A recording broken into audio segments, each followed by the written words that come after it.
morning, good afternoon, and good evening, and welcome back to another episode of IT Pro TV. I'm your host, Don Pizzette, back with Mr. Nate Copeland. How's it going, Nate? Pretty good, Don. It's going pretty well today. So, Jason, our director, specifically told me before the show, he said, Don, don't wear your brown vest because Nate's wearing his. It looks goofy when you guys wear the same one. And you know what I said? I said, I don't care. I'm wearing it. Yeah. Well, I only have a brown vest on, so it's going to be up to you to change it out. I'm the one with choices, huh? All right, well, enough about vests. Let's get back into the wonderful world of security. So we're going to be doing another episode of Security Plus today, and we're going to be diving into a pretty important area, access control and identity management.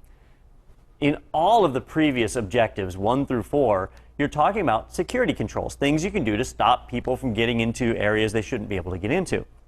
So in this section, we're going to look at some of the specific technologies that are available inside of the computing world that we can use. So we're going to set aside thoughts of security guards and physical door locks and security cameras, and we're going to focus just on some technical controls that we can use inside of our servers, our workstations, and our other computerized systems. Mm-hmm. Right.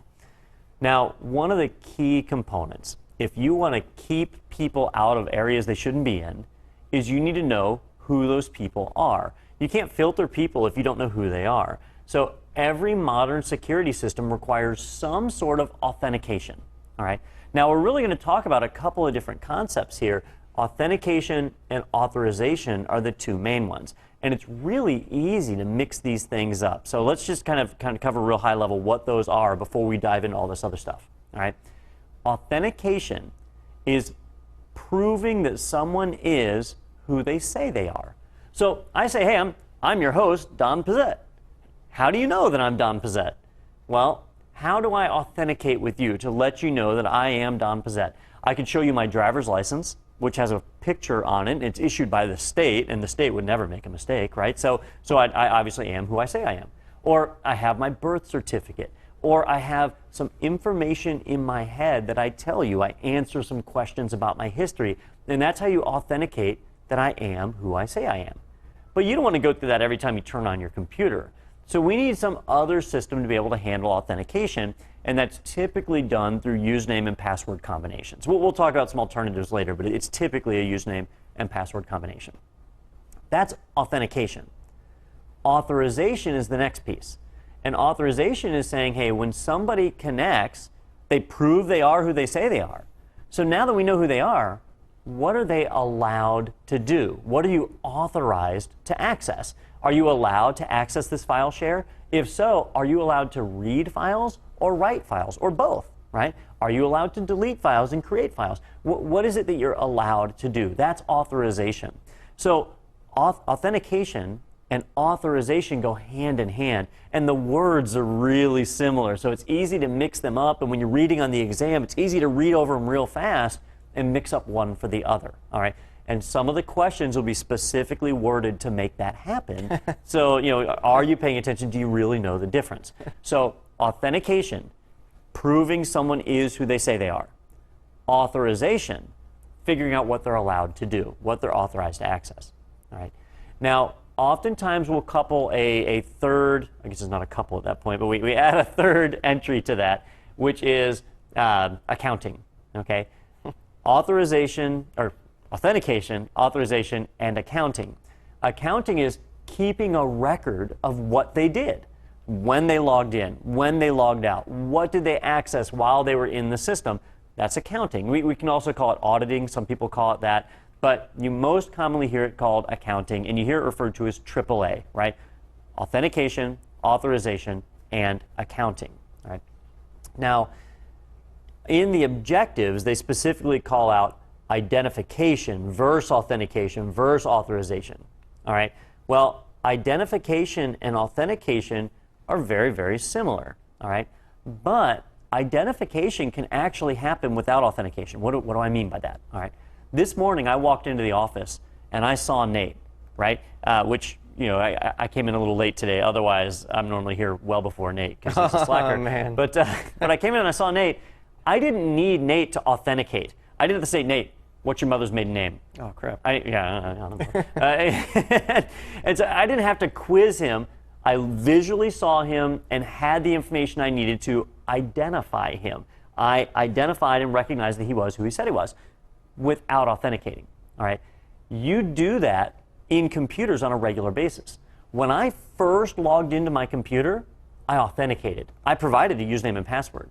But now I'm running, and every time I launch a program, it's identifying me. It's recognizing that I am who I am, but it's not authenticating me again. I'm not having to provide my username and password every time I launch a program. I have an access token. And that access token is my identity. And I'm handing that off like crazy. Every program I run, every time I access a file, every time I access a printer, I'm identifying myself. When you go to a website, when you go to IT Pro TV, when you go to our website, you log in, that's you authenticating. But then every time you click a link, you're going to another page and you're having to re-authenticate. But you don't have to enter in your username and password every time. You're identifying yourself with a session token, right? We track who you are based on your session ID. And if your session ID gets reset, then yeah, you'll have to log back in again, right? But otherwise, you continue to identify as you're in the system, right? So there's a couple of different things that get tied in here. They get to be a little confusing. So you need to understand, especially for the exam, the nuances in between the three different types. All right, so let's take a look at how we do that. Well, it's really different for every system. If you're running Mac OS, if you're running Linux, if you're running Windows, if you're running Solaris, they all have different authentication mechanisms in place. So you need to identify which ones work for your system, right? Well, the Security Plus exam is fairly vendor neutral, so they try and stay out of the proprietary stuff, but it's kind of hard to with authentication. One of the most popular methods that's out there is the Microsoft Windows Active Directory. All right? The Windows Active Directory is designed for enterprise environments, and even small environments can use it to be able to have a centralized database of your user accounts to authenticate against. Well, Microsoft didn't create the Active Directory from scratch. It's actually built on top of an existing technology called Kerberos, all right, or Kerberos, or however you want to say it. We had this big debate one day over how to pronounce it. And we went online and we found different pages that would pronounce it for us, and they all said it different ways. So I don't think it really matters how you say it. So Kerberos. So Kerberos is how I normally say it. But anyhow, so that's what it's built upon. That was actually an authentication mechanism that was designed in the Unix world. And so it's been around a long time. It's very robust. Of course, Microsoft messed with it a bit, and so it's not completely standards compliant, but they use it pretty heavily. You can too. All right. Some of the other ones that are out there, things like LDAP. LDAP is the Lightweight Directory Access Protocol. It really isn't an authentication mechanism itself. It's really just a way of talking to a database. So, for example, Microsoft's Active Directory, it's built using Kerberos for authentication. It uses LDAP for the request. So when somebody logs in, they're actually sending an LDAP query to the database saying, hey, here's my username and password, or hash of password. Am I allowed in? And the database is responding back yes or no. All right. But if we want to go completely vendor neutral, if we want an authentication system that'll work on no matter what system we're on, there's really just two guys that we go to, and that's Radius and TACACS. All right. Radius, I always screw this one up, Nate. What does it stand for? Remote Authentication Dial-in User Service. Yeah, and it's the authentication. I always do remote access, but it's an authentication protocol. So remote authentication. Radius was developed a long time ago. I think it was in the 80s, so well over 20 years ago. And it was designed originally for dial-up systems. If you used an internet service provider in the 80s or 90s, like I think about my first one. I got my first internet account in 1991, 1992, right around there. And you would dial up, and you would get a login prompt. You'd have to pass off a username and password in order to connect, and then you get a shell screen, and off you'd go, right? Your text browsing glory. So there was no browsing, there was no web. But so you'd fire up Gopher or Archie or whatever and have a good time. But that authentication that happened was authenticating against a Radius server. The cool part about Radius is it really wasn't designed to do authentication itself. It was designed to be a middleman, an intermediary. And so you could have whatever user account database you wanted. You could have any of them, Novell, Windows, Linux, Unix, whatever. You could have any kind of user database that you wanted. And then you could run Radius on top of it. And then your applications, all your software, didn't have to know how to talk to your directory. They just need to know how to talk to the Radius server. and they would talk to the Radius server and say, hey, is this a proper login combination for somebody to get in? And the Radius server would turn around and talk to that directory and get the answer for us. Because it was so generic and flexible and usable like that, Radius really caught on. And even though dial-up access is dead, here we are 30 years later, and we're still using Radius today because it's very powerful. All right? So it gives us that nice streamlined way to be able to authenticate our users. Now, Radius wasn't the only authentication protocol that was out there. There was another one called TACACS. And you got this acronym? Yep. All right, so TACACS is Terminal Access Controller Access Control System. Rolls right off the tongue. It is a mouthful. So with TACACS, this one is very, very similar to Radius. The big difference is in kind of how its features work. So it does work a slightly different way than Radius. There's pros and cons with both, but think of it as like VHS and Betamax, right? Over the years, we had this battle between Radius and TACACS, and Radius was VHS and TACACS was Betamax. And so TACACS didn't make it. Today, TACACS is really not used. Very, very few people make use of TACACS. But there is one company that stood by TACACS and still uses it, and that company is Cisco. Now, Cisco being the network leader, like the industry leader in the networking realm, that makes it where TACACS is still pretty relevant. But the original TACACS is pretty antiquated, and so Cisco has been updating it and modifying it over the years, and they've modified it so much that it's no longer compatible with the original TACACS. And so the Cisco implementation of it is called TACACS Plus. And you'll notice on the objectives that that's specifically the one that they call out right there is TACACS Plus. So that's an important little note, that plus symbol right there. So Cisco does still support it. Nobody else does. I haven't seen TACACS support on anything other than Cisco stuff. But it is still out there, so be aware of that. Mm-hmm. Yeah, and one thing with TACACS Plus, right, that makes it a plus, over the TACACS, is that TACACS Plus also supports multi-factor authentication.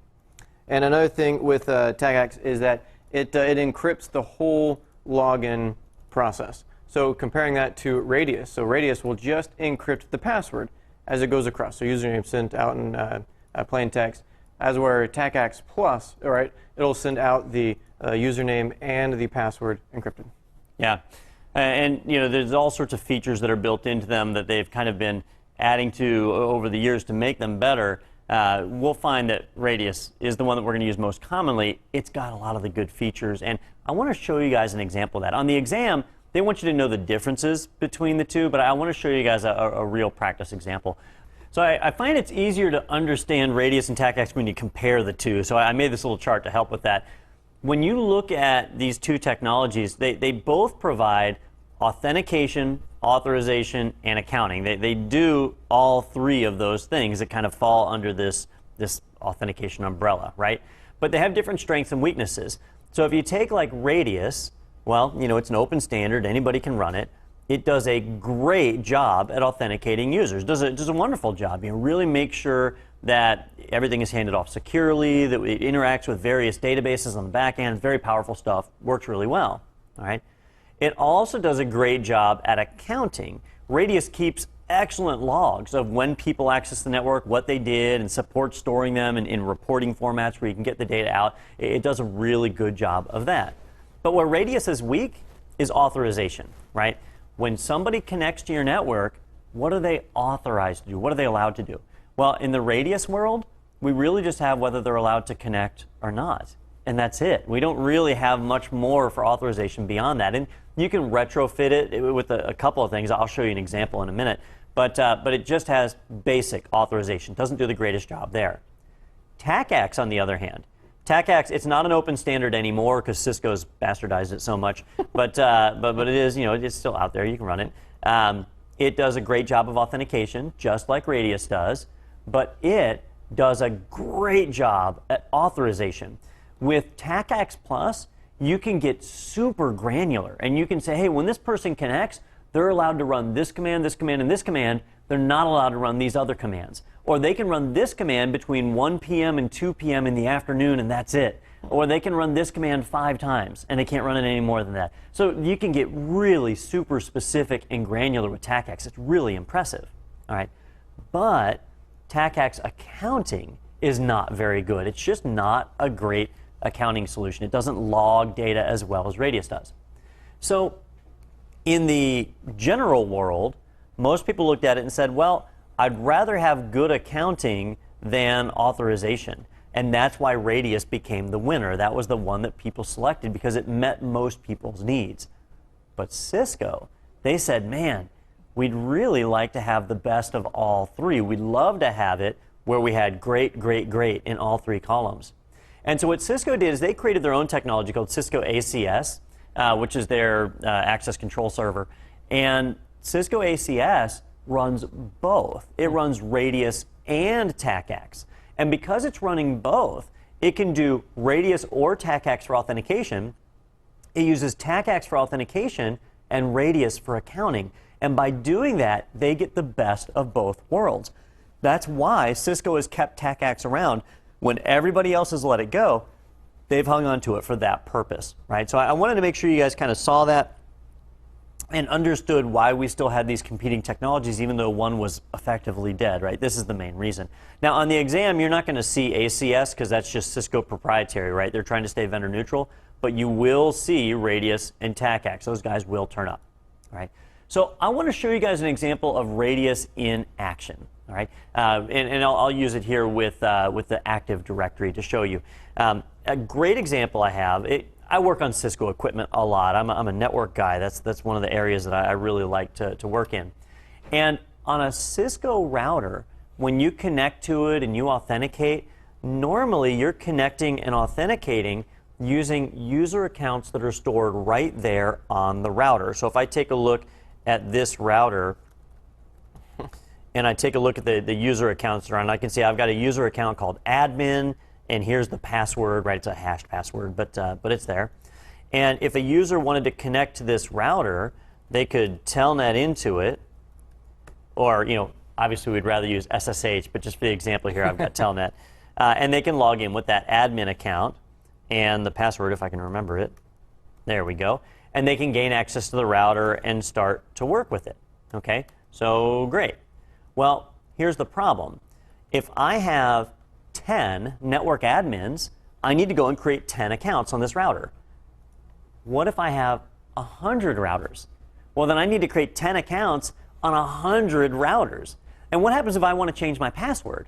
I've got to go and change my password on all of those routers. That's not something that's very scalable and not very manageable. And so what do companies do?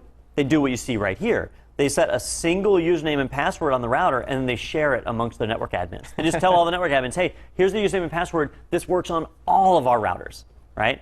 Well, what if you get a disgruntled network admin and they get fired? Or they leave the company, whatever. Now you got to change that password. Everybody's got to learn the new password, and it's got to be shared amongst the network admins. It's not a good solution, all right? But Cisco routers, they authenticate against their own database. It's what they do. So what can we do to help with that? And the answer is Radius. We could use a centralized Radius server and have all the routers and switchers authenticate against that, authenticate against the Radius server. And you'd probably do more than one Radius server for redundancy purposes, right? Because if one fails, you don't want to be locked out of everything.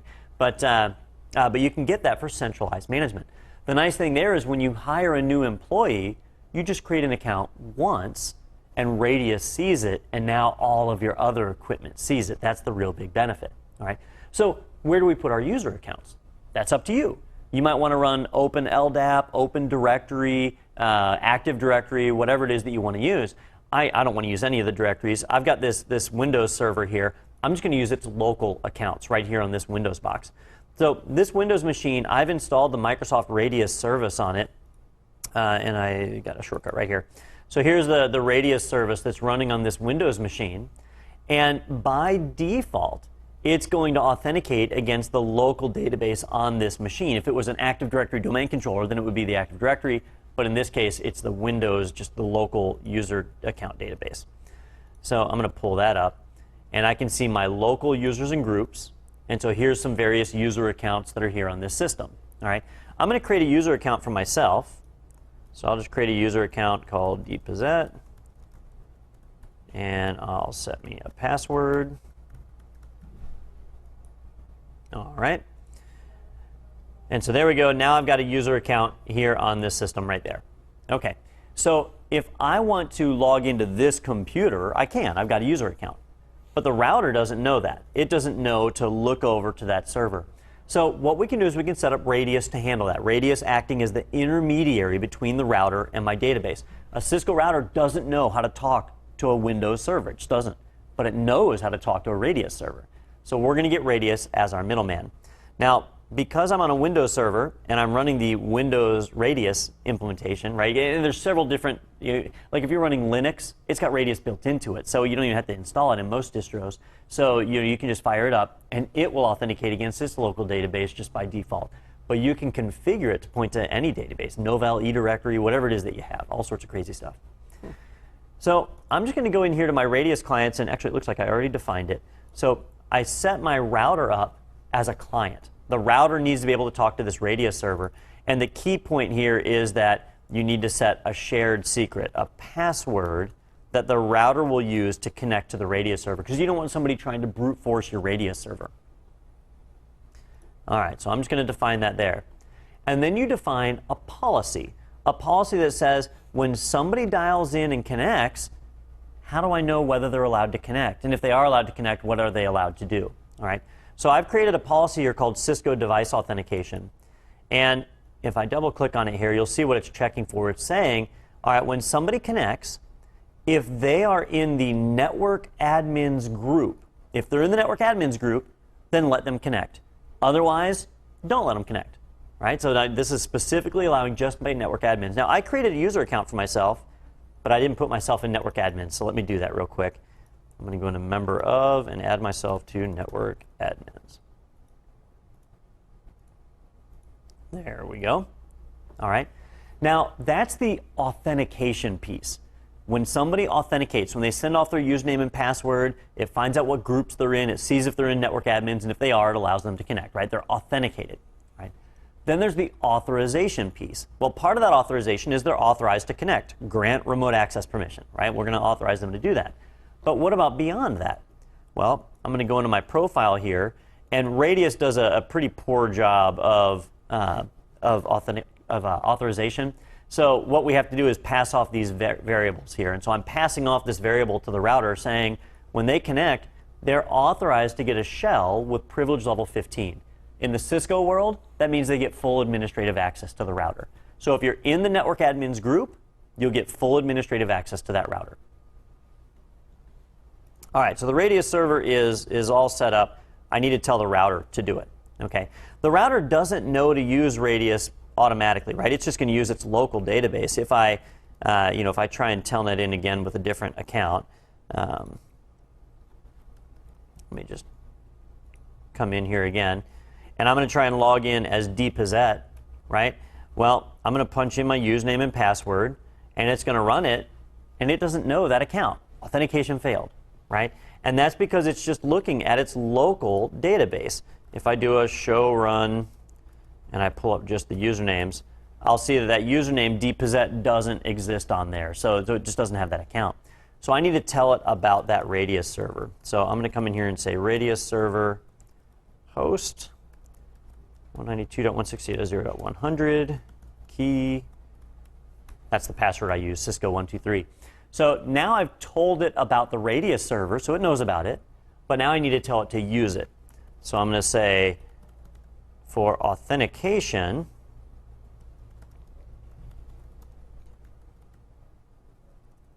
I'm going to tell it here that when somebody tries to log into this server, use Radius. All right? But just in case the Radius server goes down, I'm going to do a little backup here and just add local. If it can't contact the Radius server, then it'll let me log in with the local accounts on this router. And I'm going to do the same thing for authorization. Authorization's a little different, though, because they've already logged in at that point. So I need to say when they get a shell, so an exec shell. So I'll say authorization exec, default group Radius, local. All right. So now it knows when somebody goes to log in, reach out to that Radius server to authenticate them. And now I can try that connection again. I'm going to connect to that router. And now I'm going to try and log in as dpossett. And I'll punch in my password. And now it's reaching out in the background to talk to that Radius server and saying, hey, is this a valid account? And it finds out, yeah, it's valid. Let them in. And then it says, okay, what are they allowed to get? And Radius says they're authorized to get shell privilege level 15. And I can see I was granted an administrative shell right there. I have that little pound symbol in Cisco world. That lets you know that you have administrative access to the router. So it just authenticated me and authorized me, and I'm now in the system and ready to work. The nice thing about this, now your admins, your network admins, they don't have to have separate credentials for their own computer and for the routers and so on. They just have one account. Their account, it's like a single sign-on. They can use it to log into Windows. They can use it to log into their routers. You can set up your Linux boxes and your switches. You can set them to authenticate against Radius. And now they have one account that works across all these disparate systems. That's the best part about Radius. All right. The other thing is, if an employee leaves, I just go into my user account database and I disable their account. And if they try and log into a switch or a router or whatever, they're disabled. Let me show you that. So if I go back here to my user database and I take that dpossett account and I'm going to disable it there. All right. So now that dpossett account is disabled. And I'm going to try and connect in again. All right, so I'll try and log in as dpossett. All right, it's reaching out to the Radius server on the back end. Authentication failed. All right, and I don't have to tell all my network admins, hey, you guys all need to change your passwords, because they all have their own individual accounts. And if they want to change their password, they can. They can change it whenever they want. They just go into Windows and change it. And now on the routers, on the switches, everywhere else, they're able to log in with that same account. That's the power of Radius. That's where it's really, really valuable and really useful. When you're managing hundreds or thousands of routers and switches, you can't manage individual user databases across those things. It's too much of a hassle. So having a centralized database, that's the way to go. I showed you here using the Active Directory because that's the most common, right? That's the one that you run into the most often. But this works just the same with Open Directory on Mac OS, with Open LDAP on Linux, with NIS Plus on Solaris. I mean, it really works the same across the board, and it lets you use that user account database of your choice. So, all right.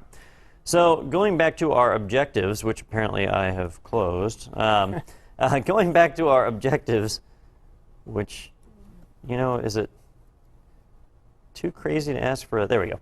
All right. So going back to our objectives, you know, that tackles how we can handle authentication services. And you guys see it's not very hard. The only one we didn't talk about was SAML. And SAML, that's the, should I even try? It's the security assertion markup language. So SAML is a newer standard that's been developed to allow you to do mostly single sign-on. If you look at anywhere where they've got environments where you have like a mainframe and an Active Directory and an Open Directory and all these different databases, how can you have a user account in one of those directories authenticate against a separate directory, a different environment, right? How do you have shared user accounts across separate organizations? Well, SAML allows for that. There's a lot of things that use this. You've got like OAuth. We see OAuth a lot, where you can log in to Google with your OAuth account, or you can log into some other website using your Google credentials through OAuth. Well, SAML is one of the technologies under the hood that's providing that, allowing the single sign-on. Similar to what Radius does, where Radius allows, you know, these disparate systems to authenticate against each other. SAML works the same way, except SAML is not actually a protocol like Radius. SAML is just a markup language. It's like HTML. It's a standard way for you to format your user account tokens and authentication requests to be able to send them that will be understood by multiple systems. So that's another one that we see creeping up a good bit. All right. Well, Nate, I think that covers the authentication services. We got a lot more to go through, though. So, but this is probably a good spot to stop and take a break, right? Yeah, sounds good. All right, let's pause here and take a break. When we get back, we're going to take a look at some access controls, and those are things that we work with every single day. So definitely something we want to learn about. So stay tuned. We'll be back after this.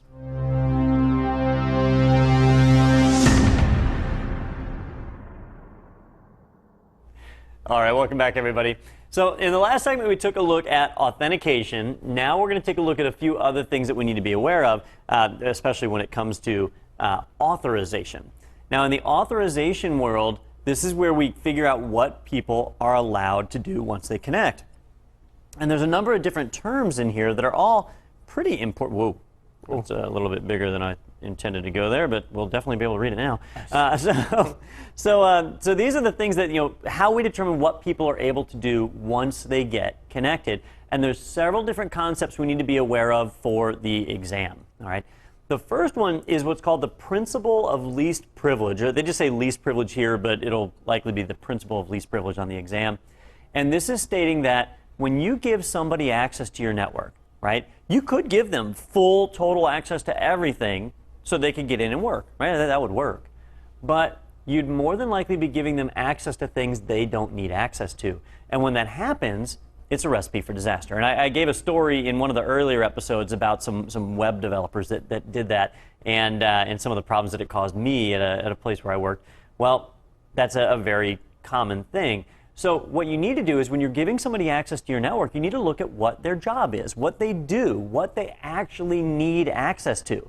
And when you give them access, you grant them the bare minimum, just the access they need to do their job. And that's going to prevent them from maliciously or accidentally getting into areas where they shouldn't and causing problems. All right?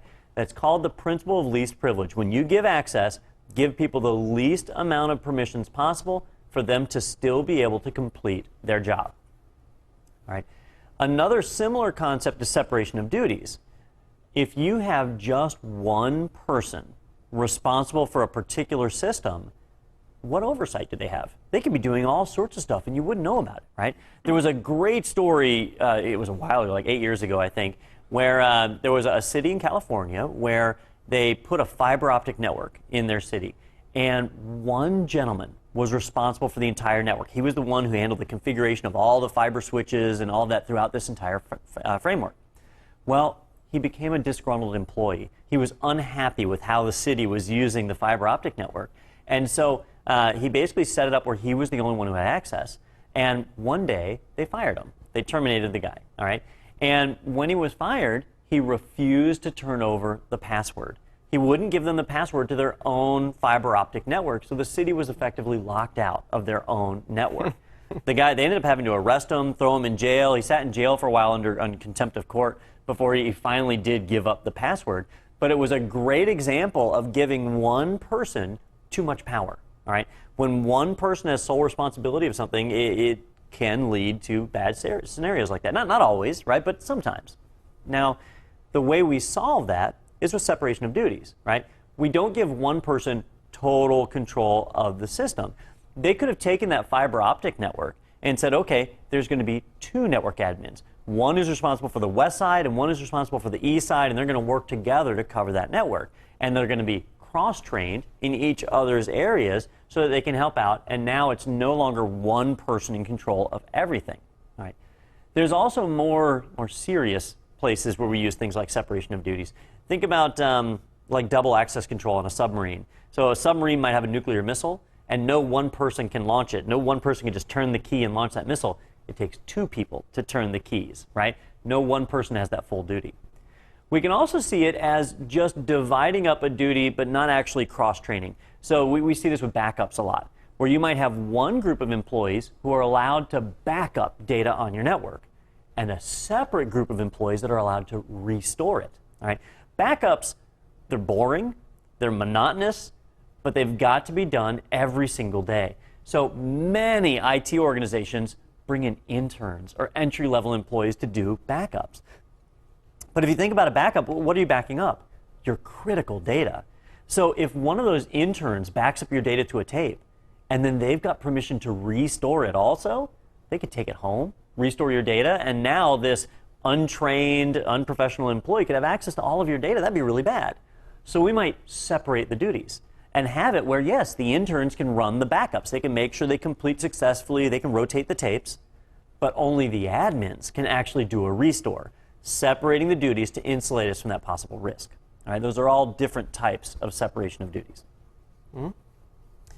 Access control lists. Now, ACLs are something we use every day, right? An access control list, it's what its name says. It's a list of people who have access to something. So when you have a file or a folder or a printer that you're making available on the network, you might need to restrict who's able to get to it. So you create these filters, and you're filtering based on all sorts of things. Most commonly, you're filtering based on usernames and passwords, right? These usernames, these user accounts are allowed to access this resource. These other user accounts aren't. Or these user accounts, maybe Nate gets read and write access to this file. But our director, Jason, he just gets read access to the file. We create a list of those permissions, and that's what's called an access control list. All right? Think of it of like the VIP room at a nightclub, and they've got that list, right? And you're not on the list. So you walk up to the door, you're like, hey, I want to go in, and they say, well, you're not on the list, you can't get in. That's an access control list, right? And there it's enforced with a bouncer. Here it's enforced with, Windows or Linux or whatever. So it's not as cool, but you guys get the idea. Now there are many different types of access control lists, and that's actually what the next 5 entries are. Mandatory access, discretionary, rule-based, role-based, time-based. All of these things are different types of access control lists, ACLs. All right. So I'm kind of surprised they didn't just indent them here, but they are just different types. All right. So let's start with that first one, mandatory. A mandatory access control list is one that's defined by a system administrator, right? Technically, the official definition is that a mandatory access list is one that's enforced by the system, right? By the computer. But the computer doesn't know what to do. The computer is under the control of a system admin. So it's the system admin that sets these rules. It's the computer that enforces them, all right? But the key component here is that the user is not involved. The end user is not able to modify or override a mandatory access list. So a mandatory access list is one that is set on the system, enforced by the system, but it's actually set by a system administrator. A discretionary access control list, that's one that is set by the user. All right? So the user can go in and set, and they can change it however they want. So the admins had one vision of security. The end user, it's at their discretion. They can pick, they can choose what they want to have. Right? Let me show you an example of that because it gets a little confusing. All right? I'll just use my laptop right here. So I'm running Windows 8 or 8.1 with update, whatever stupid name Microsoft has given it. So I'm running Windows 8, and I have a user folder. So if I go to my desktop and Don Pizzette, here's my user folder. Okay? All of these folders have permissions that came from somewhere. Where do they come from? Well, they came from Microsoft. When Microsoft built the installation image for Windows 8, they set some default permissions. Those become the mandatory access control lists for Windows, for the file system. All right? Now, as an administrator, I could go in and change those. But as a regular user, I can't. And so when I take a folder like my music folder, if I pull up my properties and I go to my security tab, right? When I go in here, I see there's some permissions. It says that the system has full control, and administrators have full control, and me, Don Pizzette, I've got full control. All right? But if I go to edit this, look what happens. When I go to System, Don Pizzette, Administrators, all these check marks are grayed out, right? I can't change these. I can click on them all I want, and they're not going to change. Okay? That's because they're mandatory. They're being enforced by the system. Now, I am an admin, so I could override them, but a regular user can't. A regular user can't override these mandatory access control lists. But they can add to them if they want. That's the discretionary part, right? So they can add to it, and they can say, all right, well, you know what? This is my music folder. I want everybody to have access to my music folder. So they can add, and we'll add in everyone, all right? So I'm going to add in this everyone group and give them read access. So everyone, see how those check marks aren't grayed out? I can change these. I can come in and modify those. But if I take a look at administrators, Don Pizzette, system, those are grayed out. Those are being defined by the system. All right? And in Windows, it's an inheritance system. It's not like that in every OS. But that's what's going on there. So mandatory access control lists and discretionary access control lists work together. The difference just being that a user can override and interact with discretionary access control lists, but not the mandatory ones. All right. So building on that, we also have our rule-based and role-based access control lists. All right, and these are really easy to confuse. In the example I showed you a moment ago, when we looked in that access control list, you saw Don Pizzette in the list. Okay, well, that was a permission that was assigned to me specifically, to Don Pizzette. All right, but we could also assign permissions to groups. So you saw administrators, or I created the everyone group, right? Those are groups of users, and it allows us to assign permissions to multiple people at once. All right. Roles are very similar to groups. A role is what your job role is within a company, right? What is your role in that organization? Now, that may sound a lot like a group, but there's a big difference you need to remember for the exam, right? A user can be in multiple groups. You can be in many groups, but a user can only have one role, all right? So at IT Pro TV, I'm a host, a show host, all right? So as a show host, I get a certain level of access here because, well, I need it, or just want it, or feel like it, or they can't stop me. So, you know, one of those reasons. But I'm not a director. I'm not a receptionist. I'm not, you know, one of these other roles. I can't have that. Now, I could go and put myself into various groups that said I was, but in real life, I've only got one role. That's my role. That's the role I fill here, all right? So role-based access control is where we work based on that. You know, what is your role? What is the job function inside of an organization? Most of the time, your software systems like Windows and Linux, they don't know what your role is. Hey, how do they know what your job title is? They don't. They know what groups you're in, but they don't necessarily know your job titles, all right?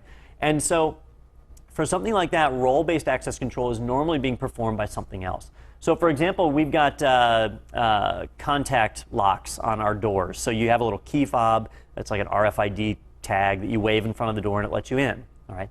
And we set up those keys based on your role here in the company. So if you're a IT Pro TV show host, then you've got access to the studios whenever you want, right? But if you're the cleaning personnel, right, then you just have access in the evenings and on the weekends. We don't want them to have access in the middle of the day because they could walk in while we were shooting, right? So that's their role, and they get access to the building based on that.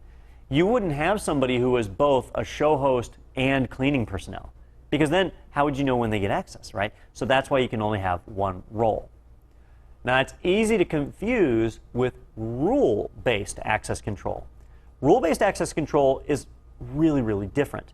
It's not based on what your user account is or what group you're in.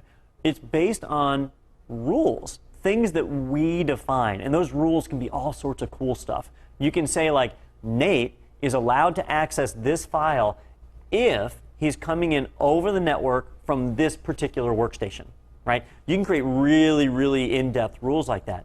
The most common type of rule we see is this one right here, time of day restrictions.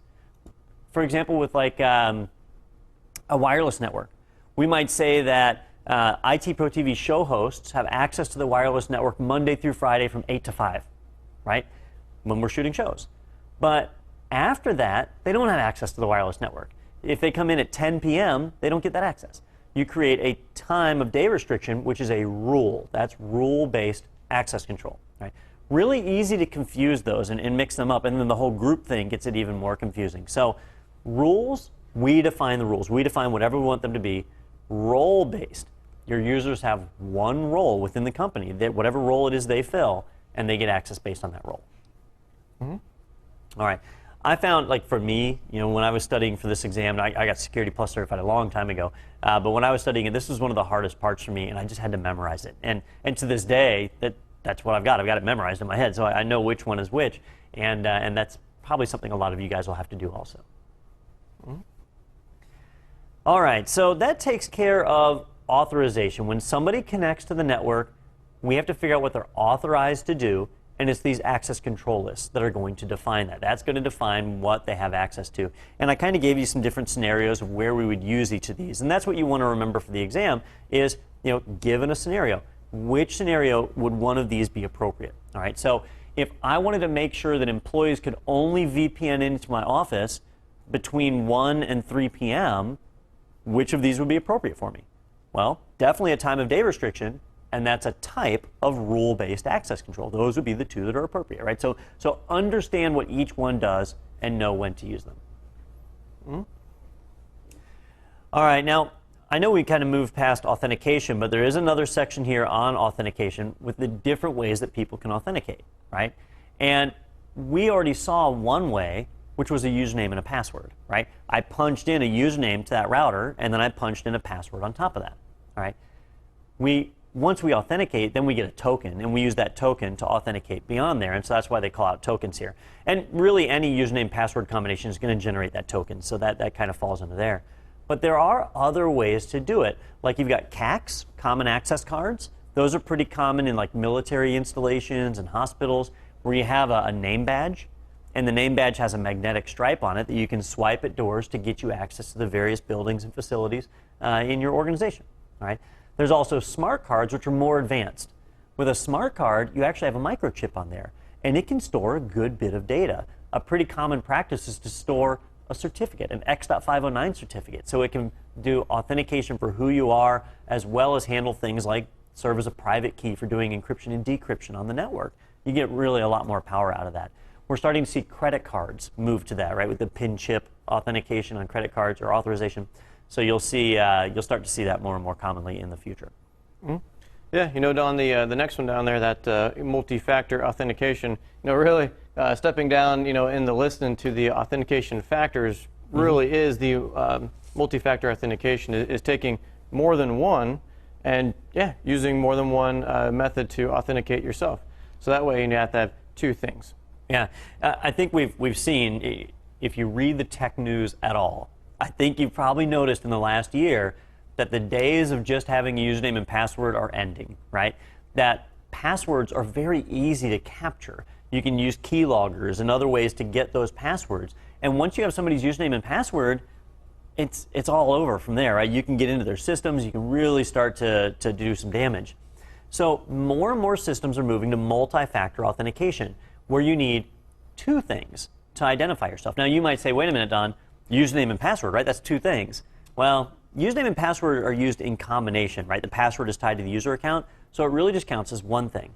And our usernames are not normally secret, right? There's something that we share. More commonly, they're our email address, right? You see that more and more. Like if you have a Gmail account, your username is your email account, so everybody knows it. So usernames don't really count.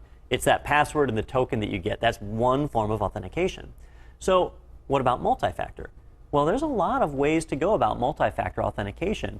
One that I'm seeing a lot lately is SMS, right? You see, I know Twitter and Facebook do it. Microsoft does it. Who else does it? There's a couple of other ones. Steam is doing email now.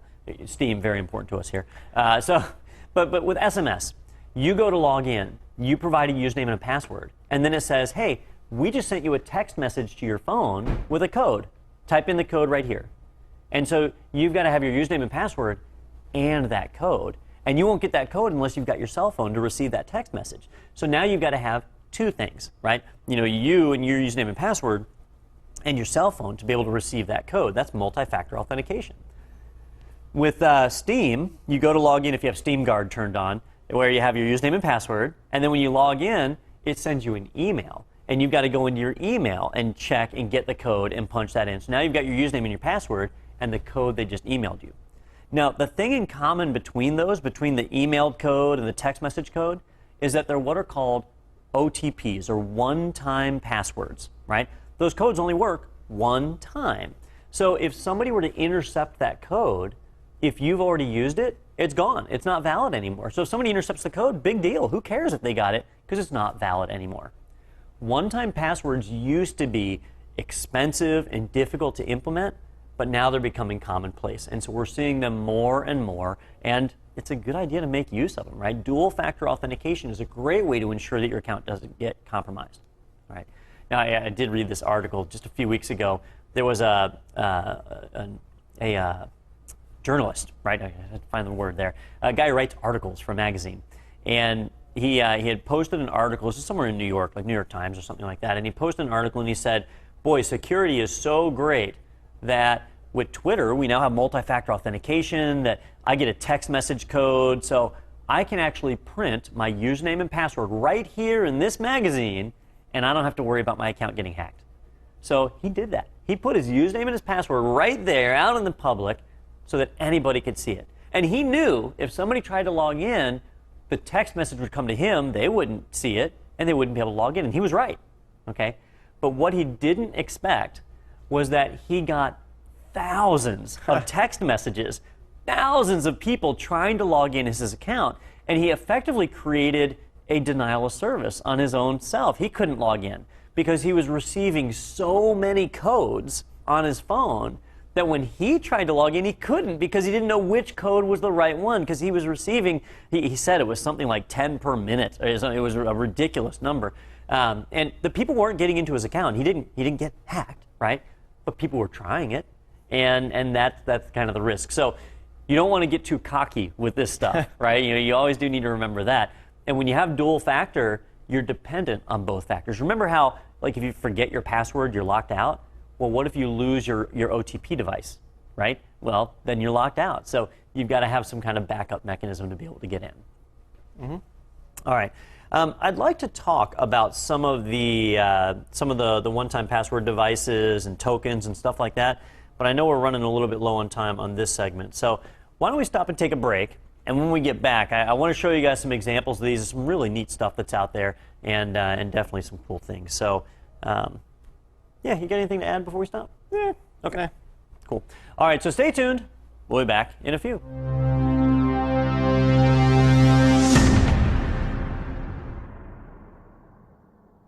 All right, welcome back, everybody.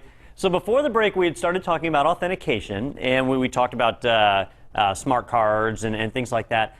What I want to dive into now are one-time passwords, and I gave the example earlier of, like SMS or email, where you get a code emailed to you or a code texted to you at the time of your login. All right.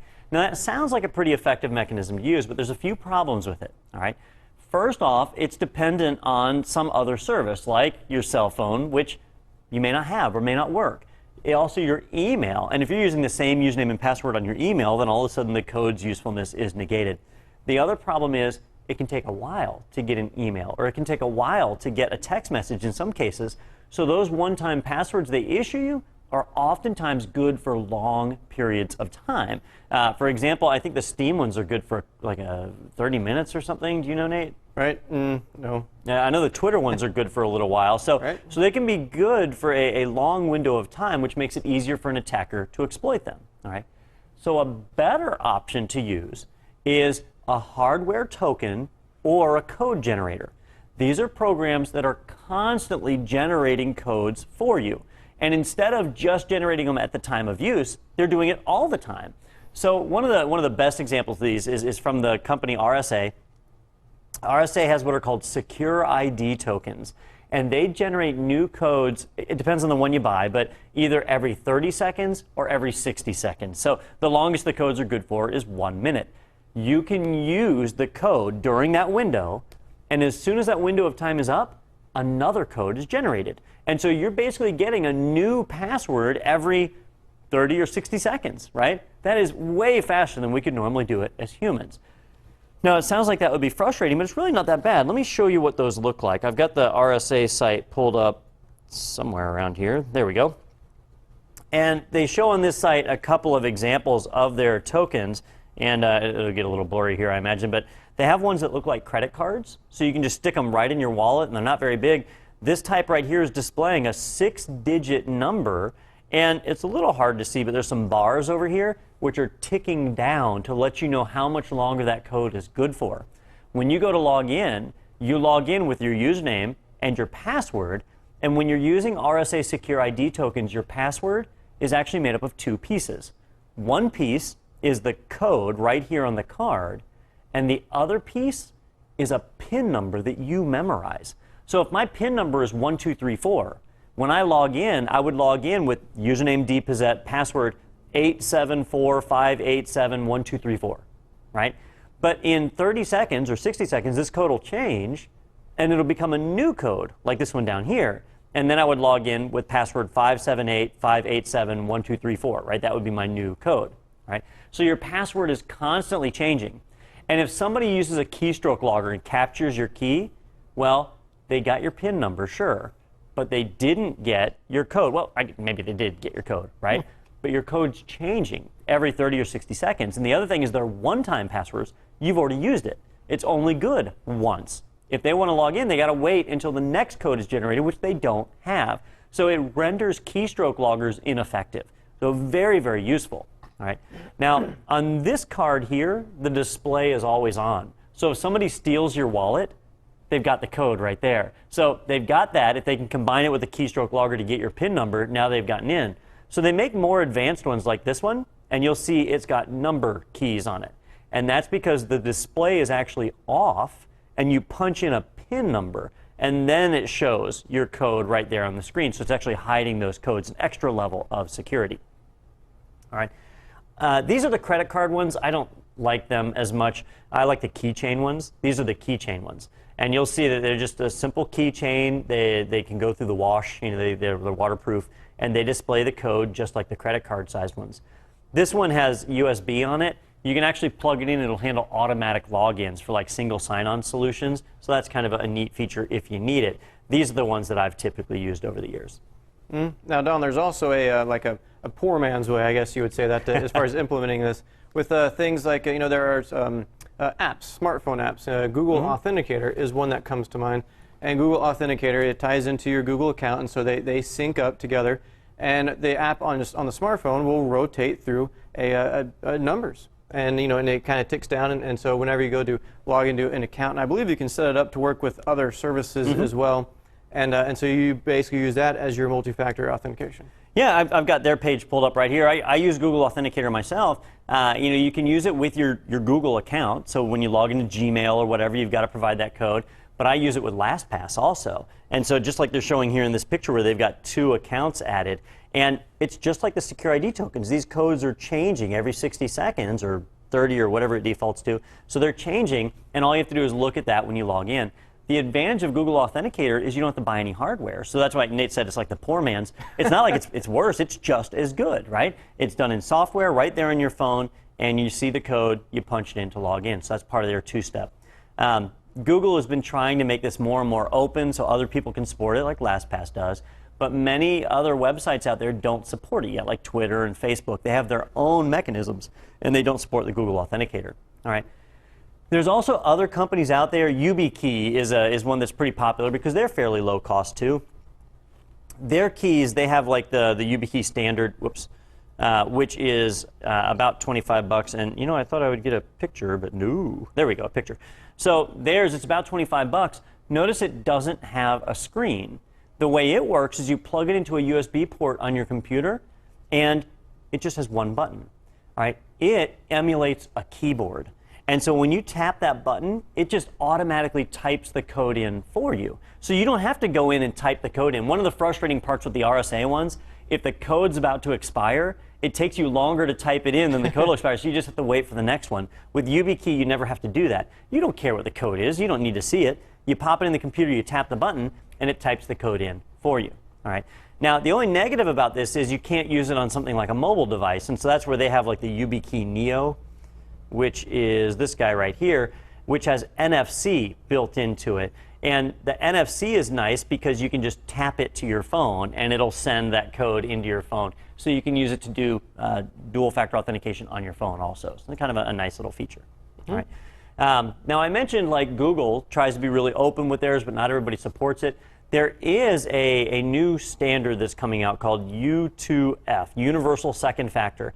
And this is where a lot of companies are starting to bond together to make it where you can have a single token generator that works across multiple sites and gives you true dual-factor authentication without having to have a bunch of tokens. All right. So you're going to start seeing that over the next year or two. YubiKey has announced they're going to be supporting it by the end of the year, but they don't support it as of today. So if you buy one of those tokens, it won't do U2F yet. So look for that. If you're going to be deploying this in the future, look for U2F compatibility. It'll be nice to have. All right. I think Google Authenticator is working on it also, so you'll start to see that coming down the pipe. Nice. All right, so those are a couple of examples of dual-factor authentication, and the nice part there is if somebody gets your password, it's not everything. Okay. Now, when you do these, you're really using one-time passwords, passwords that are only good one time. And there's 2 types of one-time password. There's TOTP and HOTP, which are time-based, and HMAC, You'll hear some people call it just hash-based, right? HMAC is a hashing algorithm. And so when we do these, the time-based ones, that means that when you generate that password, it's only good for a certain amount of time, and that's it, right? And then over time, new ones get issued, and that's the way that you go with. With HMAC, it's hash-based. And so you generate a code hash, and it needs to match the code hash that's on the server, which means you just have to have the same algorithm. You have to have the same seed on both sides. Time is not the element that determines it. All right. So we got a question in the chat room about how would this affect remote desktop use, right? There's a great example of an area where multi-factor authentication is really handy. If you have your home computer set up, I know I do this. I always worry about saying things like this on the show, but I do this where I have a desktop at home and I have it set up with remote desktop so that I can remote into it from outside. So if I'm somewhere on somebody else's network, I can remote in and get to my machine at home. All right. Well, the remote desktop protocol uses port 3389. Most people know that. Attackers can scan and find it real fast. So the odds are there are attackers that are out there that know that I have that port open on my machine.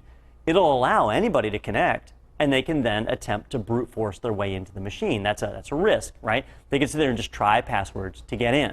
All right, well, I have a firewall in place, and I use that to control access. So I have some advanced rules. You can create firewall rules that are really neat called triggered rules that won't open port 3389 unless another event happens. That's what I use. Is I do a separate session to wake up the port, and then I connect in, so that kind of protects me. But if you have dual factor authentication, it gets you around that, right?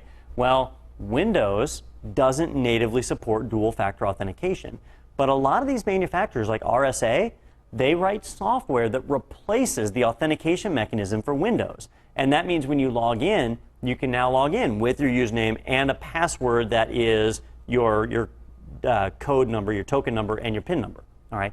In the Linux world, it's a lot easier because in the Linux world, Linux supports authenticating against a Radius server.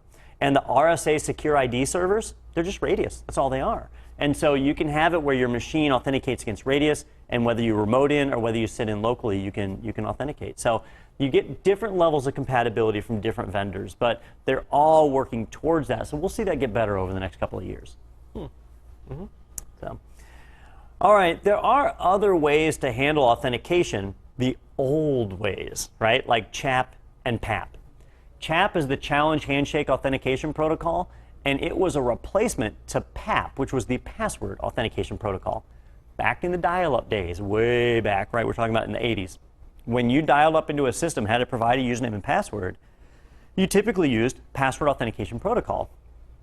Communications then were handled over point-to-point phone lines, right? You called into a computer and you sent a username and password. Nobody could really intercept that because it was point-to-point. It was just you and the other end. Somebody would have to tap your phone lines and gather data that way. It's very, very difficult. So PAP is plain text. Send your username and password without encrypting it at all, just plain text right on the line. So in today's world, PAP is dead. You really don't want to use PAP if you can avoid it, right? Unless you're securing your system some other way, like SSL or IPsec or whatever, then it's okay to use PAP. But if you're not, then PAP is plain text. It's bad news. So CHAP was designed to replace that. It's Challenge Handshake. Instead of sending your password across the line, it sends a hashed copy of your password. It takes your password, runs it through an algorithm, generates a hash, and sends that to the other side. The other side hashes the password they have stored locally, and they compare the hashes. So your password never actually crosses the network, which makes this far more secure. The other thing is it supports a challenge mechanism. So not only do you have to authenticate against the person you're connecting to, but they have to authenticate against you. It's two-way. So you get non-repudiation there. You verify both endpoints in a connection. CHAP is still used today. It's very common. Like if you set up an iSCSI SAN, almost all iSCSI SANs use CHAP for their authentication for the iSCSI connections. Very, very common. Mm-hmm. All right, the last couple of entries for this objective are not so much about authentication, but just about concepts that kind of tie into it. So we need to be aware of that. Single sign-on is a big part. If you work in an enterprise environment, single sign-on will cross your to-do list at some point. Okay? If you've got a mainframe, if you've got Windows systems and Linux systems and Mac OS, you've got web pages you log into and so on, your end users will have many user accounts. All right. My father worked for the VA system here in the U.S., the Veterans Affairs Administration, and he basically was telling me about how his login experience was. Now he made false teeth, dentures, crowns, bridges, that kind of stuff. So he wasn't an IT guy. He wasn't in security. He was just a normal employee, not in the technical sector. And he had 4 different user accounts and passwords. He had one for the benefits system, one for the email system, a different one for the machine that was at his desk, and a 4th one that was for something. I can't remember what it was. There were definitely 4 though. So he had 4 different usernames and passwords he had to keep track of. And so what did he do? He wrote them on a little notepad that he kept in his pocket. So his usernames and passwords are all written down because he had too many to manage. It's a challenge, right? A lot of companies deal with this. So organizations will seek out ways to do single sign-on. That's where you can use one username and password on many different systems, disparate systems that aren't identical, right? And the nice thing there is if you get it set up, if you want to change your password, you just change your password in one place and it's now changed across the whole board. Well, we talked about things like Radius that can help with that, but not everything is Radius compatible. And you might have different directories that have different requirements, and mainframes are notorious for this just being so different that you might not be able to create that. So there are many different technologies out there that have aimed to kind of solve this solution, to provide single sign-on. One of them, if we look down a bit, somewhere here in our objectives, here we go, way down here, federations, all right? Microsoft has been really pushing the idea of federations. A federation is where you have 2 separate organizations, 2 separate systems, but they allow cross-authentication. So if you authenticate against System A, when you go to System B, it'll see your authentication credentials and say, yeah, all right, I trust you. I'll let you in. I'll let you work on my system, right? Or vice versa. It could be the other way around. Those are federations when we tie these, what would normally be separate systems, together, all right? Now, Microsoft does it through their Active Directory Federation services, but they're not the only ones, and in fact, they're not the most popular ones. One of the most popular ones is called Shibboleth. Let me see if I can find that real quick. The hardest part about Shibboleth is remembering how to spell it, which I completely spelled wrong. Shibboleth, there we go. All right, these guys, it's an open source solution, and what they did is they created a centralized framework that could exchange security credentials. And all they did was create that central framework. And then everyone else, all the other vendors that are out there, so like Microsoft set up their Active Directory Federation services to use standard SAML. Remember we mentioned the markup language we can use for single sign-on? Well, they support SAML 2.0. Shibboleth is designed to work with SAML 2.0. So Active Directory Federation can tie into Shibboleth. Well, IBM, with their Z-series mainframes, they made it where it could communicate with Shibboleth. There's these modules you buy that allow it to attach to it. So all of a sudden, you have where you can use your Active Directory user account on an IBM Z-series mainframe, right? And Apple's Open Directory and Novell's eDirectory and Open LDAP, they all have modules that allow them to interface with Shibboleth. So this can become that central gatekeeper to allow credentials to pass between the different systems. So users can have one account that allows access to all these different systems. And that makes your end user's life a lot easier. Now they can pick one complex password to remember and not have to write stuff down on notepads or post-it notes or whatever. So this is really a great solution. These guys, it's open source, but it's very complex software. It does take a good bit of work to get it set up and usually some development work because you have these unique systems. But once it's in place, it's very rock solid. The University of Florida here in town, they use this. They use it for their, they've got over 80,000 student accounts and then something like 15,000 employee accounts. And so they're using it in that environment to tie their Active Directory together with their PeopleSoft and their, I forget what mainframe they have, but a mainframe system. So they interface all that together. It's really impressive, right? So there's other ones that are out there. Microsoft Active Directory Federation Services actually replaced an old product they had, which was the Microsoft Identity Integration Server, MIIS. Sun Microsystems had one that was called, what was theirs called? Tarantella? Something like that. Which is going to turn up dances, which is what the word means. But yeah, there's an identity server called Whatever. So anyhow, there are a number of different products out there that'll do it, but shibboleth is probably one of the most common. Right. All right. Let's see, what else do we have on this one? We've got access control we've already talked about, right? When somebody authenticates, now we know who they are, and we can apply access controls to limit or allow their access. Implicit deny. Almost every system these days has an implicit deny, and what that means is when you have an access list, and it lists who has access, anybody who's not on the list, it's just assumed that they're denied, that they don't have access. Either you're on the list or you don't get in, all right? That's important because we don't want people to have access that we don't know about, and an implicit deny is what does that. That's how Unix-based operating systems work. That's how Microsoft Windows works. It's how Cisco firewalls and routers work. So that's how most systems work with that implicit deny. If you look down the list and you don't find a match, if you're not on that list, then the default action is to deny.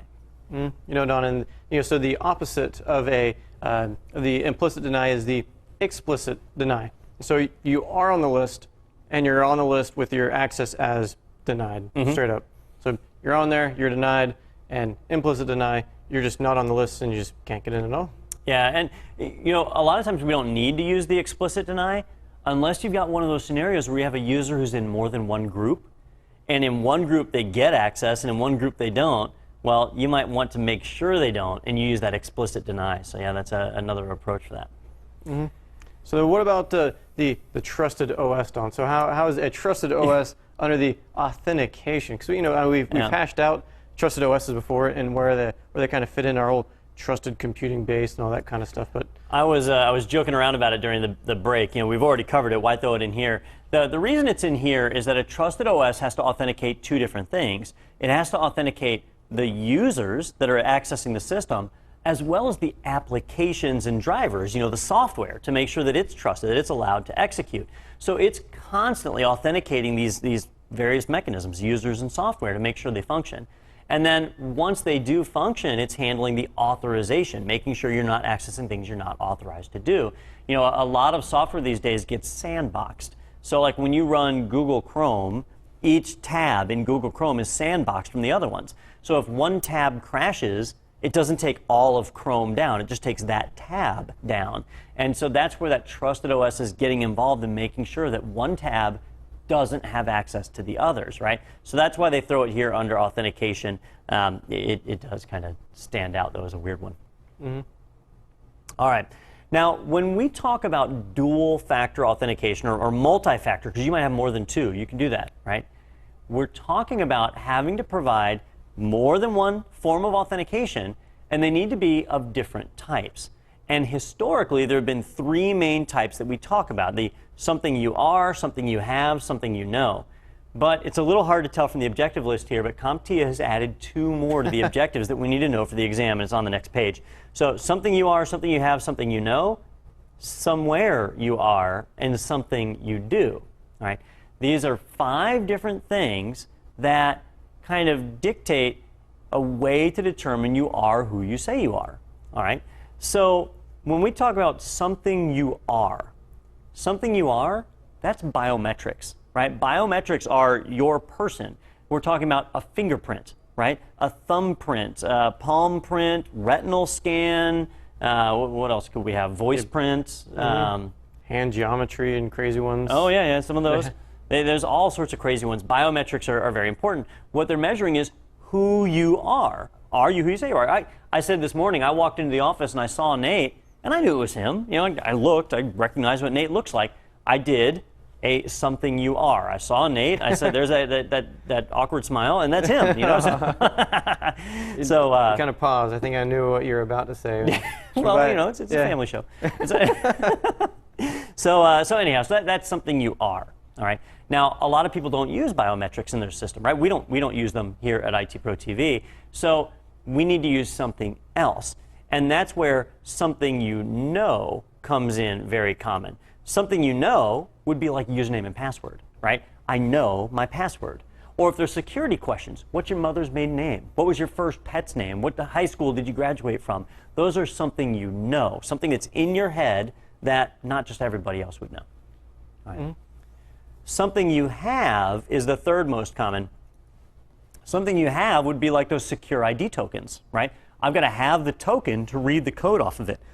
Or I might have my access, I don't have my keys on me, my access key fob to open up. Oh, you got yours. Here we go. I'll steal yours. See, look, I just socially engineered you. Oh, see, that was perfect. We're going to play that back later. I don't have my key fob. Oh, here, take mine. So that's all it took.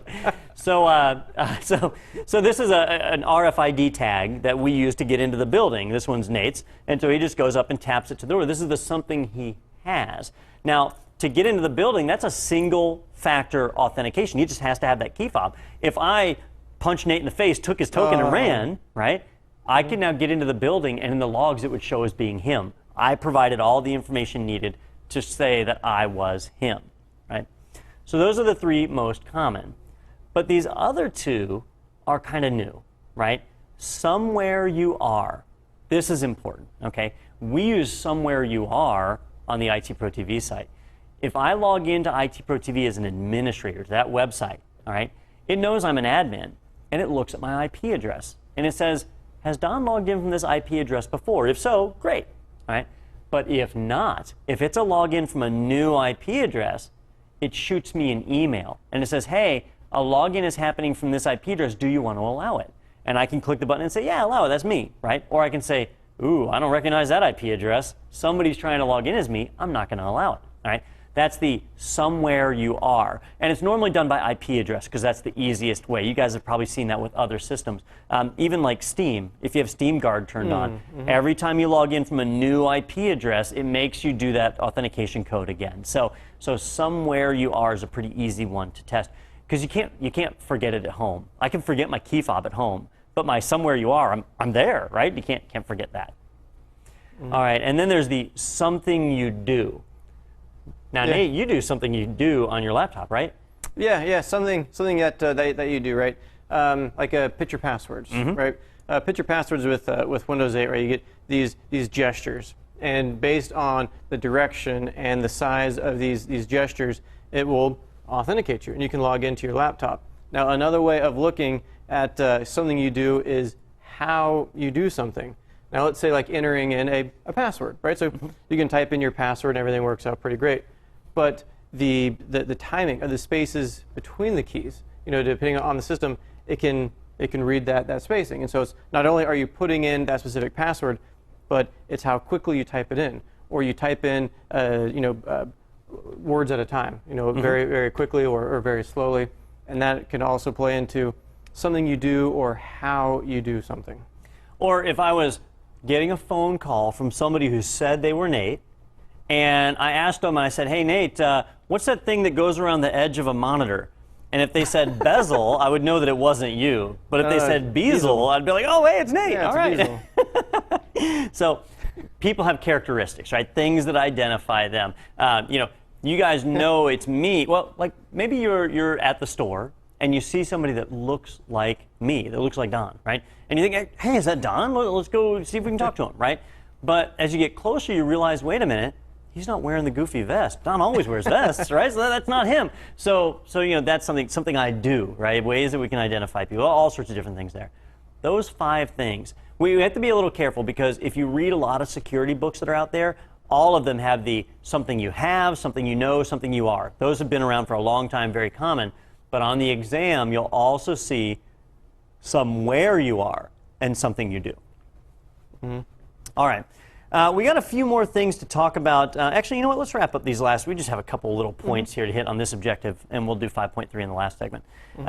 So identification, we've already talked about all these, right? Biometrics, fingerprint, thumbprint, palm print, hand geometry, all that good stuff. Ways that we measure a person's body to ensure that they are who they say they are. Some are more accurate than others, right? The retinal scan is supposedly the most accurate. The fingerprint is accurate enough, but things like palm geometry can be fooled a little bit more easily. So we do have to be careful with which ones we choose. Personal identification verification cards, right? ID badges, those types of things, they can be falsified, right? But used in combination with other forms of authentication can be very useful. And then the good old-fashioned username, right? Username, it's been around forever.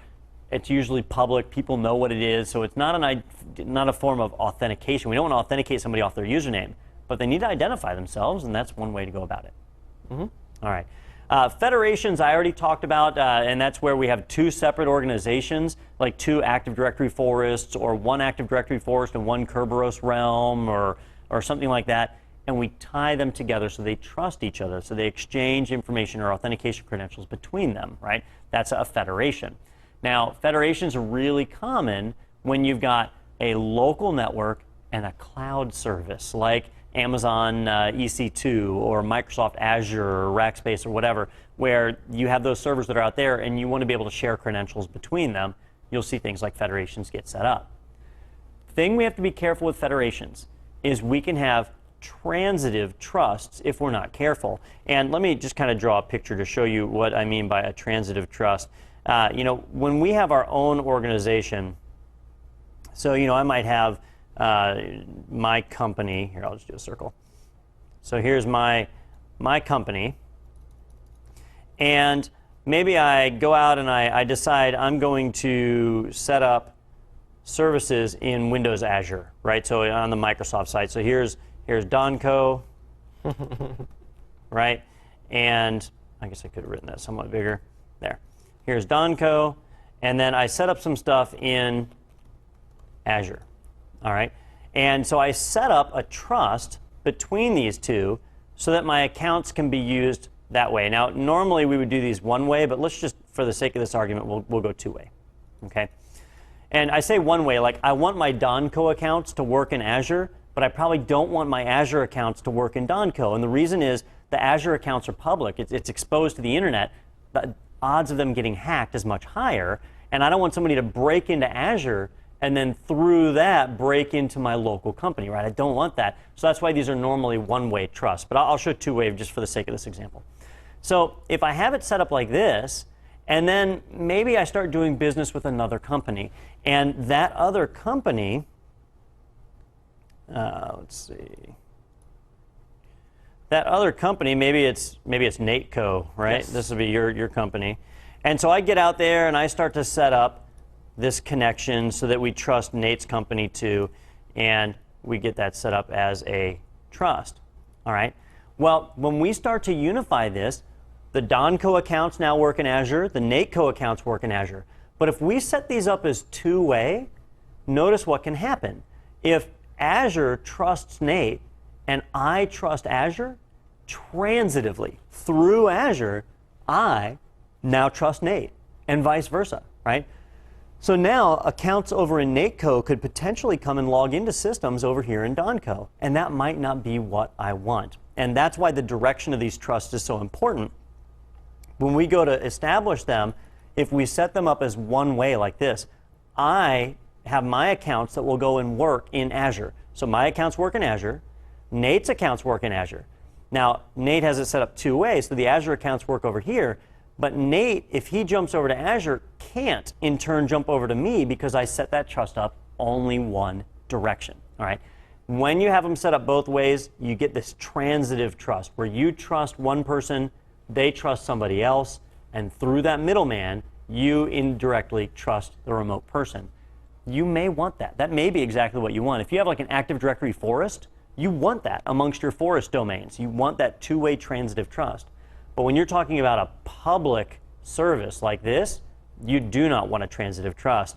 So you need to make sure that you configure that properly when you set up that trust, that it is only set up one way, that federation works in a single direction.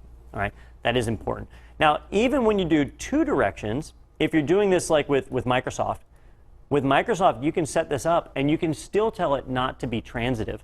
So yes, you trust Azure accounts, but you won't trust the NateCo accounts coming through it. So some systems have that functionality. It just depends on the system you're using. So make sure you pay attention, like when you're using Shibboleth or other solutions, that you are taking the proper precautions there to ensure you don't accidentally trust somebody else's accounts. Mm-hmm. All right. So that's basically what they're calling out there for trusts and transitive authentication. Nice. All right, well, ladies and gentlemen, this is a pretty good spot to stop and take a break. When we get back, we're going to talk about account management and ways that we can help to improve security amongst our user accounts. It's an important thing. but we're out of time for this segment. So we'll stop and take a break, and then we'll pick right back up after this.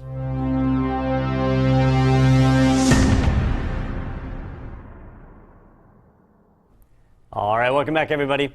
So for our final segment, we're going to take a look at managing account credentials, right? Because it doesn't matter. If you go single-factor authentication or multi-factor authentication, you're pretty much always going to have that username and password, at least until technology advances beyond where it is now. So how do we make sure that those usernames and passwords are as secure as possible? And there are a number of techniques. And in fact, in the objectives, they rattle off a list here, right? Like password complexity requirements, expiration, recovery, disablement, lockout, all these different things for ensuring that our user accounts maintain secure passwords and safe passwords, all right?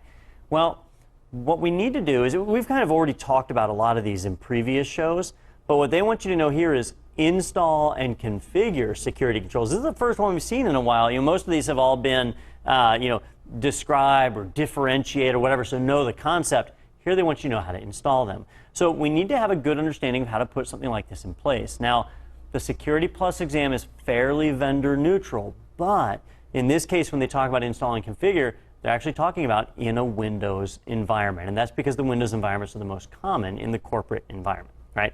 So that when you see things like group policy, that's a Microsoft thing. Now, you can do this stuff under other OSs. So like in Mac OS, you have the profile manager, and you can actually go in and set that up and do the same exact thing we're about to do in Windows. So it's not a Microsoft-only thing, but when you see it on the exam, it'll be in the Windows environment. So let's take a look at how we can enforce this, this type of a safe environment in a Windows world. All right. So I'm going to use one of our online VLabs. This is the Windows Server VLab that we have on IT Pro TV. So if you ever want to access this and kind of do the same thing that I'm doing, so if we go into our website, you'll see up here where you've got resources and virtual labs. And in the virtual lab, you'll see some of the different virtual labs we have. I'm using this one right here, the Microsoft Server 2012 VLab, that guy right there. And you can fire it up, and it'll give you a couple of servers and workstations to mess with. So that's what I'm operating in right here. Okay, so what I'm going to do is I'm going to take this environment, I'm going to secure it. Now, it's running the Windows Active Directory. And in the Active Directory, you can create what's called a group policy. It's a collection of settings that you enforce upon the workstations and servers in your environment. That means we can define one password policy and have it apply to everybody, and that's typically what we want. All right. So to do that, I'm just going to go up here to Tools and Group Policy Management. So I'm going to fire that up.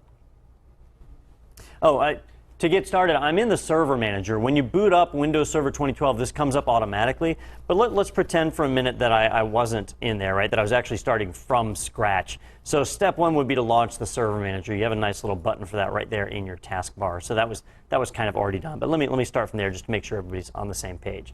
And from here, I'm going to Tools and Group Policy Management. All right. Now, inside of Group Policy Management, we'll see any of the group policies that we have. And if you haven't written any, you'll only have two. You'll have this default domain policy, and you'll have a domain controller, default domain controller policy. If we want to create one password policy that applies to all of our users throughout the entire company, then typically we're going to use this default domain policy. You can just go in and modify it. That policy applies to everyone. All right. If you want to have separate password policies for different people, well, things get a little more complex, and that's where you have to do fine-grained password policies, which Microsoft does have support for. We cover that in some of our Windows Server shows. If you jump over to like the 70-4, I think it's in the 411 show, isn't it? Okay. So you can jump over and check it out there if you want to go complex, but you're not going to see that on the Security Plus exam. You're going to see the more general stuff. So, so when we go in here, if we just take that default domain policy, I'm going to edit that. All right. And inside of here, we'll start to see some of the different settings available. And you'll see settings that apply to computers and settings that apply to users. All right. I'm concerned about the users. So if I go under Policies and Windows Settings, I can find Security Settings. And under Security Settings, oh, you know what? Actually, I'm going to the wrong place, aren't I? Let me just double check this real quick. I think I am going to the wrong spot. Oh, I am. Shoot. So it is actually under computer settings. I'm putting in a password policy, and that affects users. So you think, all right, well, I'm definitely going to go into the user setting. But the users don't enforce their own password policy.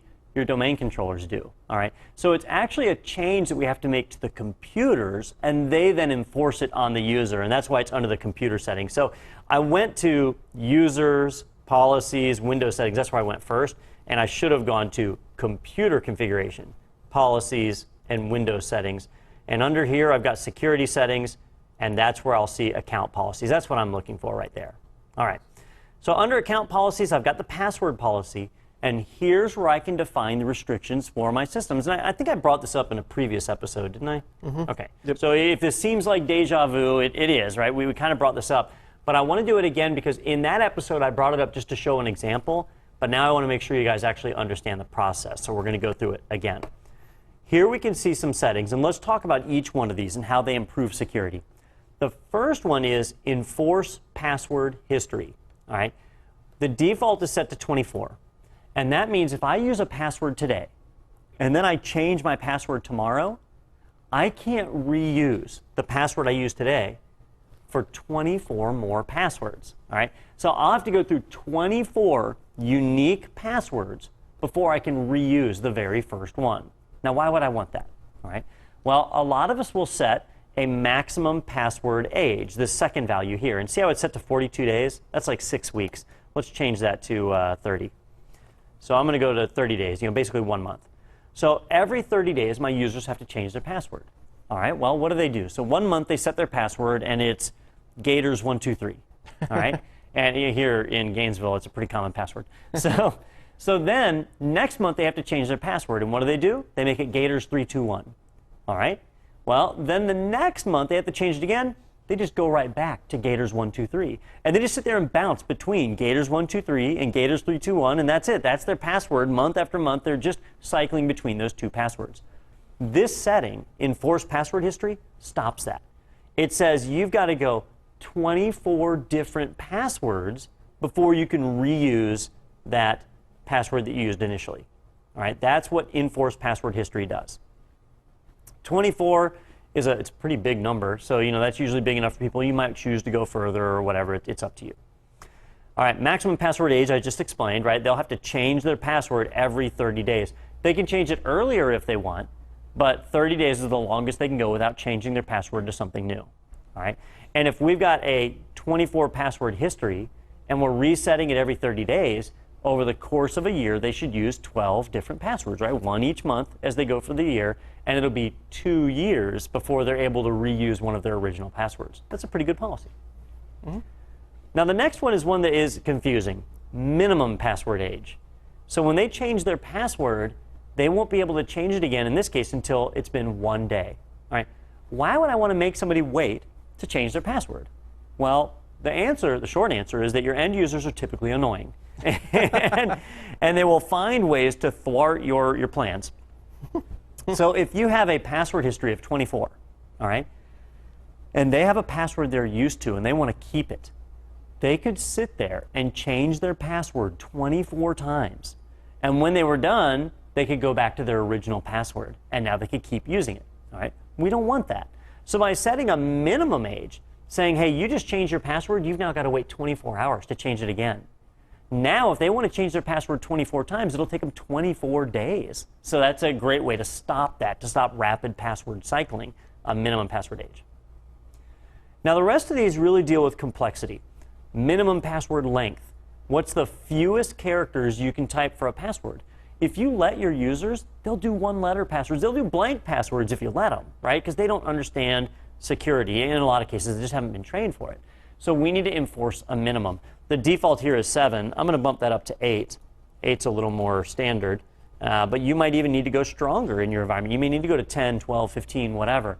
Now, if you go beyond 15 characters, you can break compatibility with older Windows systems, but you shouldn't be running those older systems anyway. So feel free to go beyond it, right? But if you still have like NT4 in your network, a 16-character password will mess it up. All right. Password must meet complexity requirements. This is a real important one. If this is turned off, people can use dictionary words. They can just use whatever word. They could use the word dictionary, right? Then that's their password, right? Well, if you turn on password complexity, it's going to eliminate unsecure passwords. So like password 123 or just the word password. It'll stop those. It'll also make them have at least one capital letter, at least one lowercase letter, and at least one number, and one special character, like a punctuation mark of some sort. All right? That's a complex password. We want to ensure that they meet that complexity.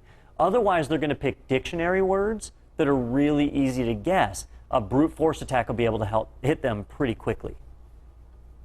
All right, and you can see here Microsoft's explanation of what they view as a complex password.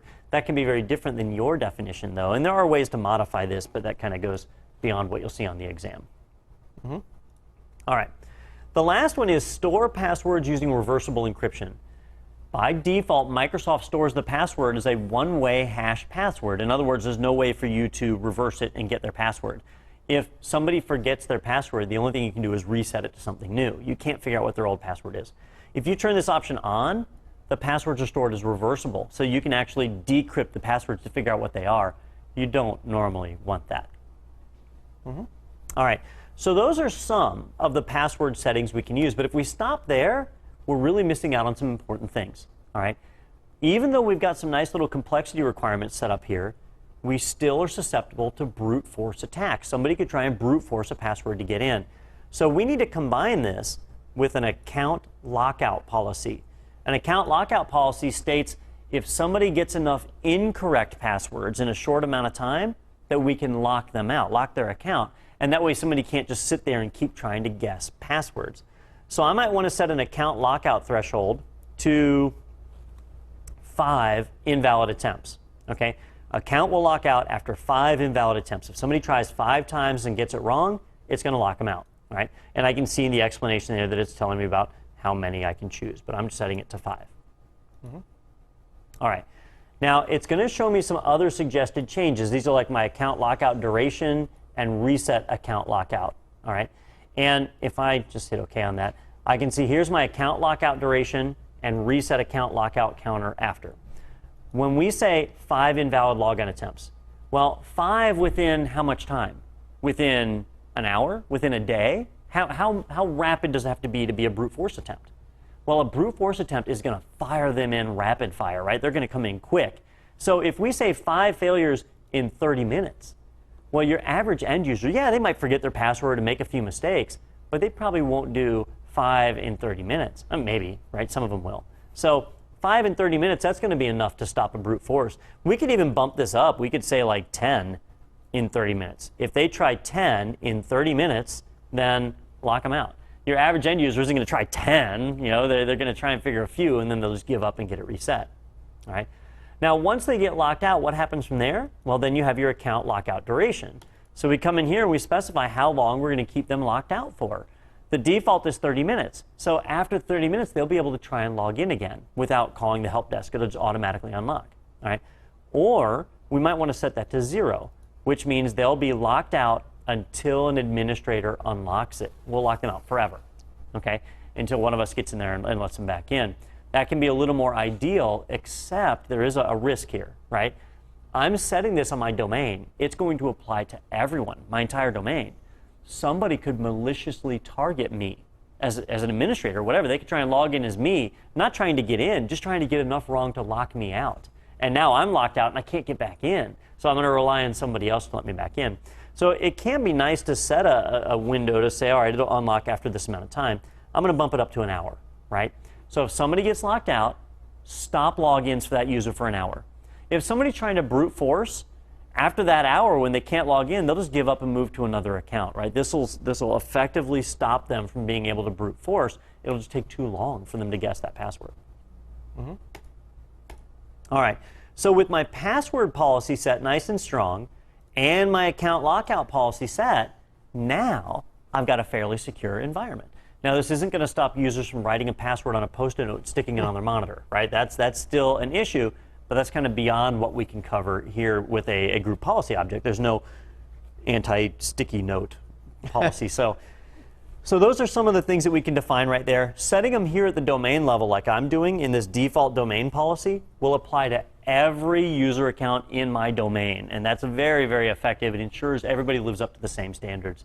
But you may have different policies for the mailroom clerk versus the CEO. You know, there may be different policies for them, so you may need to change and enforce that differently for them. Mm-hmm.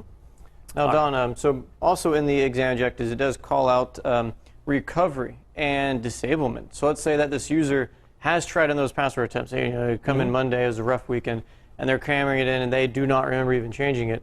So now, let's take a look at the user account. So now that the account is locked out, then now what? How do we unlock it? Yeah, so the administrator has a slightly different interface for the user account, right? They have what's called Active Directory users and computers. Let me get into that. So I'm going to go back to my server manager, and I'll just go to Tools and Active Directory users and computers, and I'll go and find a user account. So when I go in here under users, actually I guess I don't have one. Let me make an account for me. So I'm just going to whip up an account for me real quick. There we go.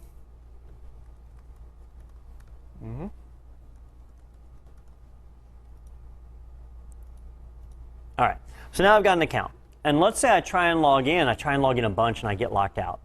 Well, the administrator can come in here, and if you right-click on the account, you'll see where I've got, like, Disable Account.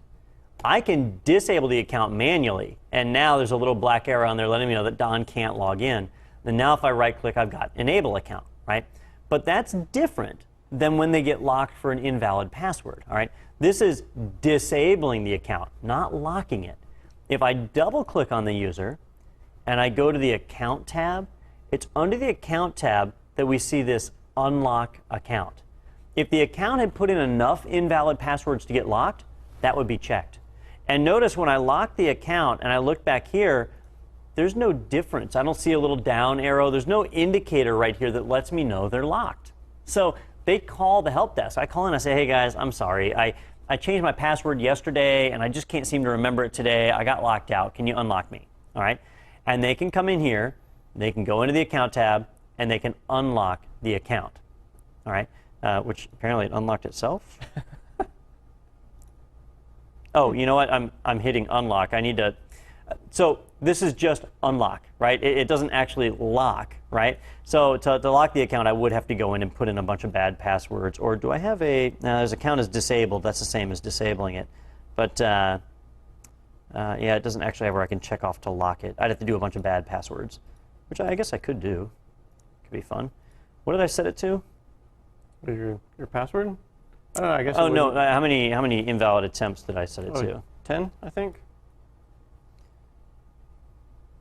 All right, let's just do this. Where's my Run as Other User option? I'm not. This is a domain controller, so I can't log in as my regular user account. All right. Well, anyhow, if it were locked, I would just check that box to say unlock, and that would unlock it. That's how that works. So. So easy enough to go about it, but slightly confusing just because there's the disable option, which kind of sounds like the locking side, but it is different. That'll actually disable the account outright, which will stop the account from working altogether, versus locking it, which just stops it from authenticating. You can't get into the system while it's locked, and then we can come in and unlock it right there. All right. So that's how we handle it as far as the lock side. But what if the person forgot their password? They say, hey, I'm sorry, I changed my password yesterday. I just can't remember it. I got locked. Can you unlock me and let me know what my password is? Well, we can unlock them, but we can't tell them what their password was because we don't know. And it's stored in non-reversible encryption, so there's no way for us to get it. As an administrator, the only thing we can do is right-click on that account and choose Reset Password. We can reset their password to something that they do know. And so I can tell them, hey, I'm setting your password to Don123 or whatever, right? But the next time you log in, you need to change the password. Put it to something else that you can remember, right? Because if we just tell them the password and they keep it, now I know what their password is. But if we say, you've got to change it at next login, now I don't know. They're the only ones who know what their password is, and that's how we should do it. And actually, we've got the unlock option right there, too, so we could unlock them if they were already locked. All right, so we can set that, and oh, I picked a weak password, so it's flagging me here. It won't let me reset it because I picked one that was too weak. So let me reset that again, and I'll punch in something a little stronger this time. And there we go. So now it's been reset. I can tell the user what I just set their password to, and when they log in, they'll have to change the password to match it. And actually here, let me switch machines. Who should I use? Let me try one of these clients. Whoops. Let me change the screen resolution so we can actually see what's going on. Right? Okay. So what I'm going to do is I'm going to log out. And I'm going to log in as Don Pizzette. Now, my password just got reset a moment ago. So when I go to log in here as D Pizzette, I'll punch in what the help desk told me, what they told me my password was, and now it tells me the user's password must be changed. So now I can punch it in and put in whatever I want my password to be, and the help desk doesn't know it. I'm the only one who knows what it is, and I can get in. The value provided does not meet the length, complexity, or history. Oh, the history. I put in the password that I had before, so I violated the history side of things. So so let me just put in Gators 321. Oh shoot! And then I retype. Dadgummit. You know, this is why I can't have nice things. Watch, now it's going to tell me they don't match. Nope, there we go. All right. So now I'm logged in and I'm back in business as the end user. Okay. I guess I could have locked myself right there if I put it in wrong enough times. So, oh, now we get to wait for that that thing. You know, actually, while we're here, I probably could go ahead and Windows does this interesting thing. If you go to log in and you start putting in the wrong password enough times, it will actually start to slow down the login process. Let me show you what I mean by that. It's kind of like an anti-brute force stuff, but it's super, super primitive. Here, let me just log out of this machine. And what I'll do is I'll come in and I'll start to log in incorrectly. So I'm going to log in as dpizzette, and I'm going to put in the wrong password. Okay. Now see how it immediately told me that that was wrong? And so then I can sit here and I can just keep trying to log in, and it's telling me immediately how it's wrong. Well, after you do enough of these, it'll actually start to slow down. And there we go. All right, see how it says welcome? It's like, oh, I'm going to get in. I just typed it in the right password. Okay? But it actually isn't. It's just slowing down the process. It's like it's rate limiting me. Okay? So I did 4 wrong passwords, and on the 5th one, it's now slowing me down. So if somebody's trying to brute force, there's just built in, you know, to kind of stop that from happening. So what's going to happen is here in a moment, it's going to tell me, oh, yeah, that's not right. It's the wrong password. And then I can log in again. But now it's taking much longer. See, there we go. And we can go, and it's just like I said, it's just slowing you down to stop that brute force. I got 4 rapid-fire passwords in there, but it's going to take me a while now to get to my, did we say it was 10 was the? Yeah, I think so, either 10 or 6. Should have picked a lower number. This is what I get for flying by the seat of my pants. So, yeah, we said 10 invalid login attempts in 30 minutes, and so I'm only on like number 6. It's going to take forever to get beyond that, so I won't bore us with having to watch all that. But basically, you know, if I manage to get to the 10th one, then it's going to stop. And it's not just on one computer either, right? So if I'm getting some bad ones, oh, did it pick back up on speed? It sure did. So so if I do enough incorrect on one, there we go, then I can actually go to a second machine and it'll be locked out there too, or it'll count towards the lockouts there. So I just got the referenced account is currently locked out and may not be logged into. So now I actually am locked out. And if I go back here into my Active Directory, I'm just going to refresh this, right? There's Don Pizzette. See how there's no visual cue letting me know that user is locked out? But if I pull up the user, I can see this account is currently locked out on this Active Directory domain controller. And if I were to try and reset the password, I would see it there too. Account lockout status on this domain controller, locked out. All right, so I know it's locked out, and I can punch in that new password. And I'm going to turn off that must change, so I don't have to deal with that. And now it's going to unlock it, and I can jump back over to that client and log in. Well, in theory. Nice. And there we go. And it's going to create my profile because it's the first time I logged in. All right. So that's how we can strengthen those user account passwords and make them work for us. You know, make them a lot more consistent. Now, what are the right numbers? You guys saw me put a lot of numbers in there as far as how often they have to change their passwords and so on. What are the right numbers for your company? Well, it depends. It depends on the level of security you're trying to provide. If you're a regulated industry, so if you have government regulations like HIPAA compliance or Sarbanes-Oxley, SAS 70 compliance, a lot of those regulations will actually have in there the minimum requirements for password security. So that's the minimum. And a lot of times we'll see where the minimum is just not very good. So we may need to step it up. You know, if you look at, like, I think it's FIPS 180 where it defines password complexity, it's in there. It's like a minimum of 12 characters or something like that, but it's all lowercase letters. So no numbers, no special characters, no capital letters. So just because there's a government standard for it doesn't mean it's strong. So your company is going to have different needs. You need to make sure you pick what's appropriate for your organization. Mm-hmm.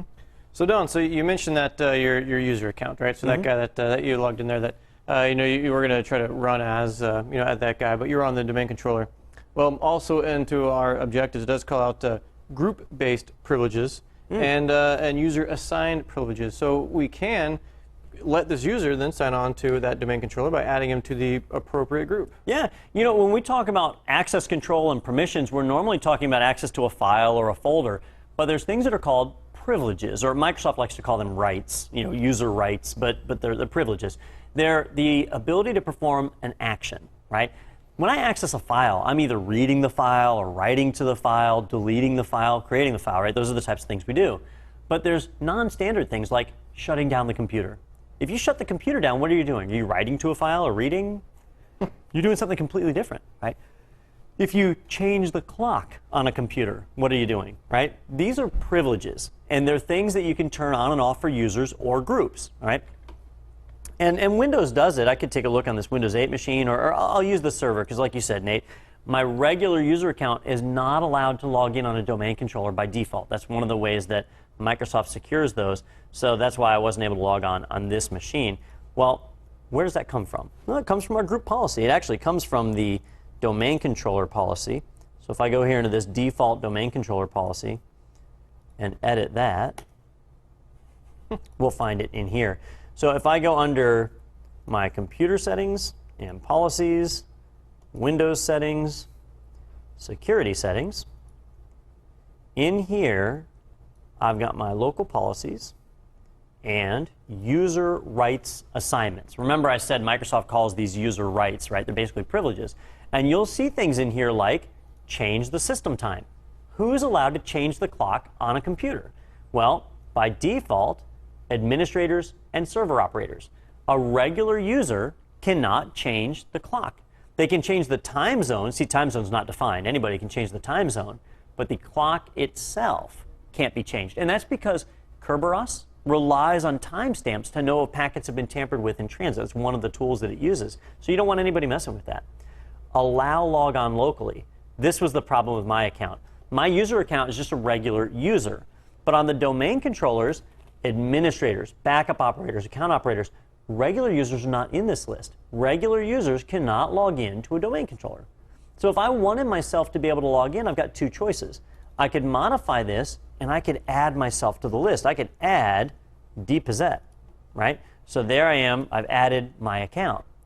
But if I have 10 administrators, I might not want to add every one of them. So, one by one is kind of a hassle. So it'd be better to create a group, right? And so, I might have an IT department group or something, and so I would hit add user group, and I would add that group in here, right? Or if I want to go super crazy and lose my mind, I could put domain users and let them all in, but that would be crazy. So, you punch them in, and now they get access based on the group that they're in. But yeah, these are privileges, and they're different, different than what we see as far as like accessing a file or folder. These are all actions that we can perform. Somewhere in here will be shut down, right there, shut down the system. So administrators, server operators, print operators, and backup operators can shut down the server, but not a domain user, right? They can't even log in, so it doesn't really matter. So these are some of the things we need to be aware of. It's a different set of permissions. Mm-hmm. And then playing into the last little bit that we have. So let's say we do add the domain users, right? That can log on to that domain controller, and for a period of time it flies under the radar until we look at the last little bit. I have user access reviews, and that plays into the auditing and those sorts of monitoring things where we've kind of hashed it again and again. throughout throughout the series. But you have to get out there and make sure that users not only do they have those least privileges, but they're not creating any unnecessary problems for our administrators. Yeah, and in Windows, we have user login auditing turned on by default, so we don't even have to turn that on. I showed user auditing in another episode, but let me just show you while I'm in here. Right here under my security settings, you'll find, let's see, it is buried way under audit policy. So under security settings, local policies, audit policy. Here's where I can turn on what gets audited. Now, I know these all say not defined. That doesn't mean that they're not auditing. It just means this policy isn't enforcing it. On the local machine, they have default values, and several of these are turned on. But if we set them in a policy, it'll ensure that it gets enforced. And so I'm going to turn them on. Now, when it comes on to logon events, notice there's audit account logon events and audit logon events. What's the difference? Okay. Well, the difference is when we talk about logon events, that's somebody logging on to this machine, somebody physically sitting down and logging into this machine.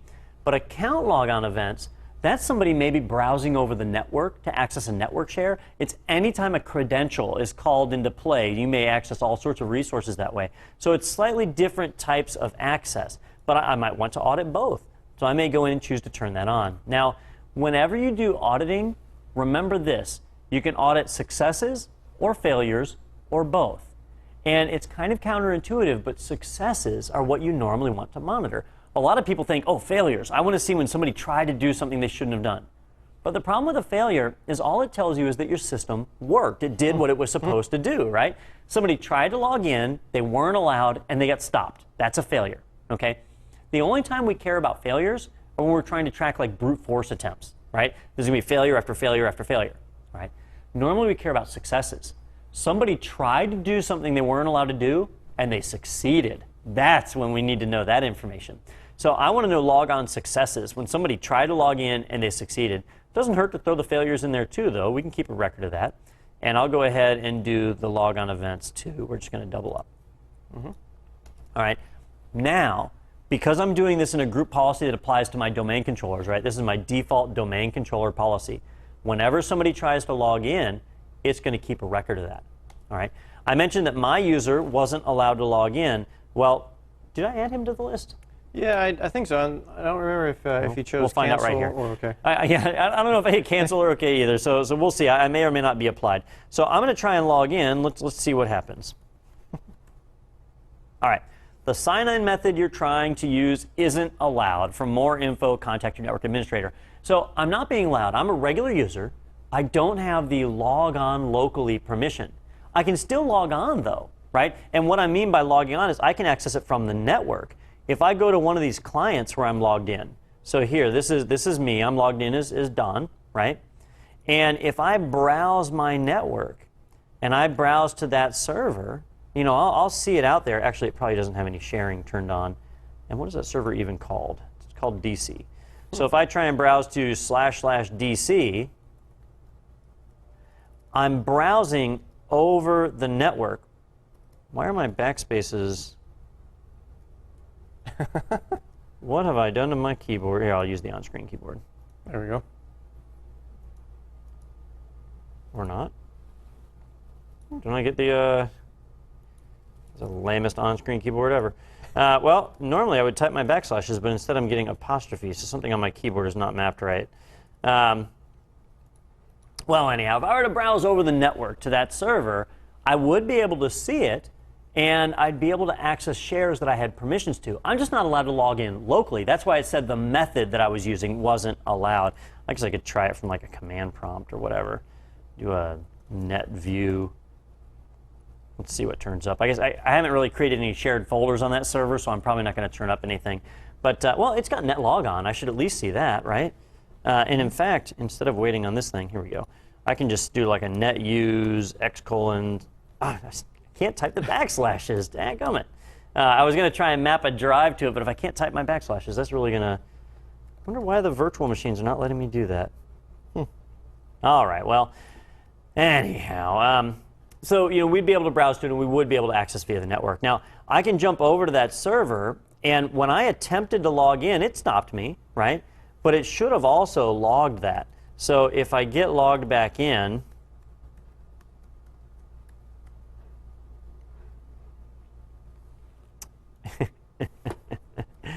you know, one of these days I'll remember a password around here. There we go. Yeah, you know, Will, I could try ping. Ping is a sessionless protocol, so it doesn't actually authenticate. It wouldn't trip the logon alerts. You know, it's not an actual logon activity, so I wouldn't get what I need. I'm not sure why my / key. I wonder if it works in this VM. Maybe it's just that particular VM. Right. No, it's doing it here too. It's probably because I'm on a Mac. See, that's why you use a Mac. Anyhow, so now I can go in and I should be able to see that logon attempt.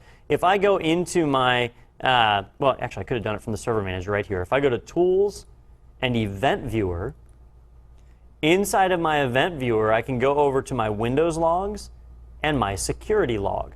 The security log is where all those audits are going, and I will see log on and log off events in there. See, there's a log off event, there's a log on event, and I can find things that way. Now, on a domain controller, these logs, they will really fill up fast. I mean, you can get a ton of information in here if you aren't keeping tabs on it. So because of that, you'll usually have to use your search function. So that's what I'm going to do. I'm going to do a quick search on here. So I'll hit find, and I'm just going to search for deposit. I want to find any activities that I've performed. So it's just going to search through the 5,400 events, and it's going to see if it can't find any for me. And it looks like it found one here. It's oh, wait, is it still searching? All right, there we go. There's a logon event right there. And so I can see this logon event that happened, and if I take a look at it, I can see account name DC$. So this happened on the domain controller. And I can look and I can see deposit, Contoso, and then right here, the user has not been granted the requested logon type at this machine.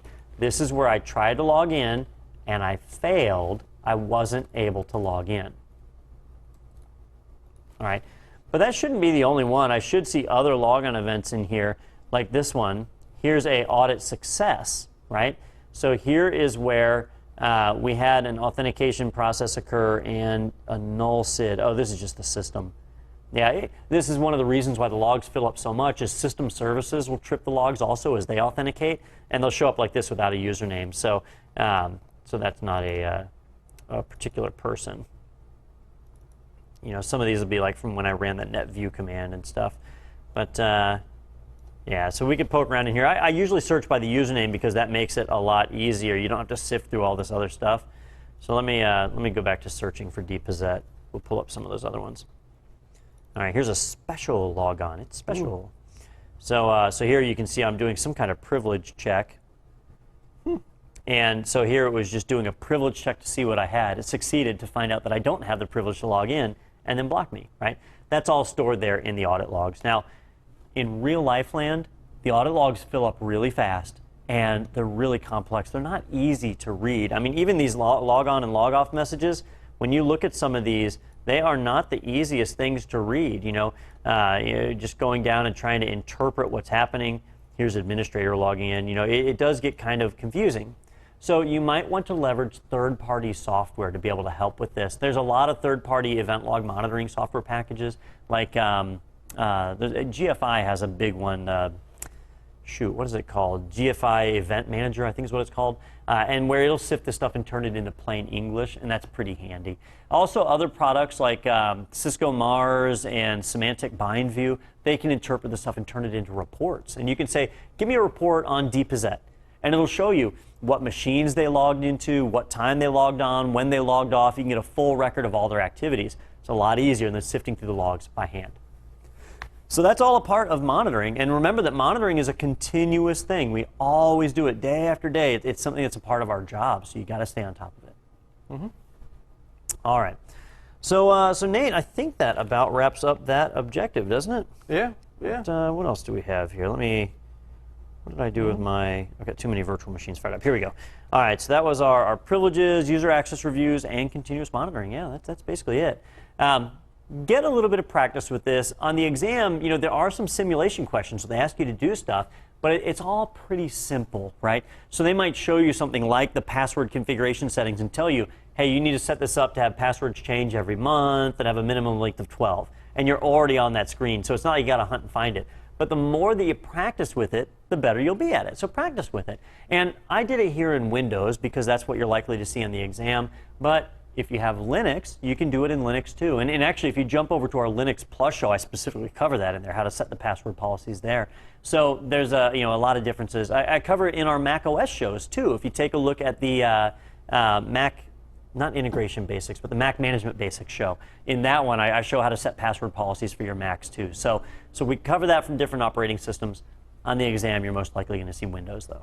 Mm-hmm. All right, well, let me just remind you guys, if you have questions on any of this, check out our, well, we got a couple of ways, right? If it's live during the show, go to itpro.tv/live. You're probably there right now, right? There's a chat box right beneath the video. You can post your questions there. We monitor and answer during the show. If you have questions after the show, use our Q&A forums. There's a link at the top of every page that says Q&A. Click on it. It'll take you into the forums. You can post your questions there. We monitor and answer. Other than that, that's about all I've got for this one. You got anything else, Nate? No, I'm good. All right, well, I hope you guys enjoyed the show. Signing out for IT Pro TV, I'm Don Pizzette. And I'm Nathan Copeland. And we will see you next time.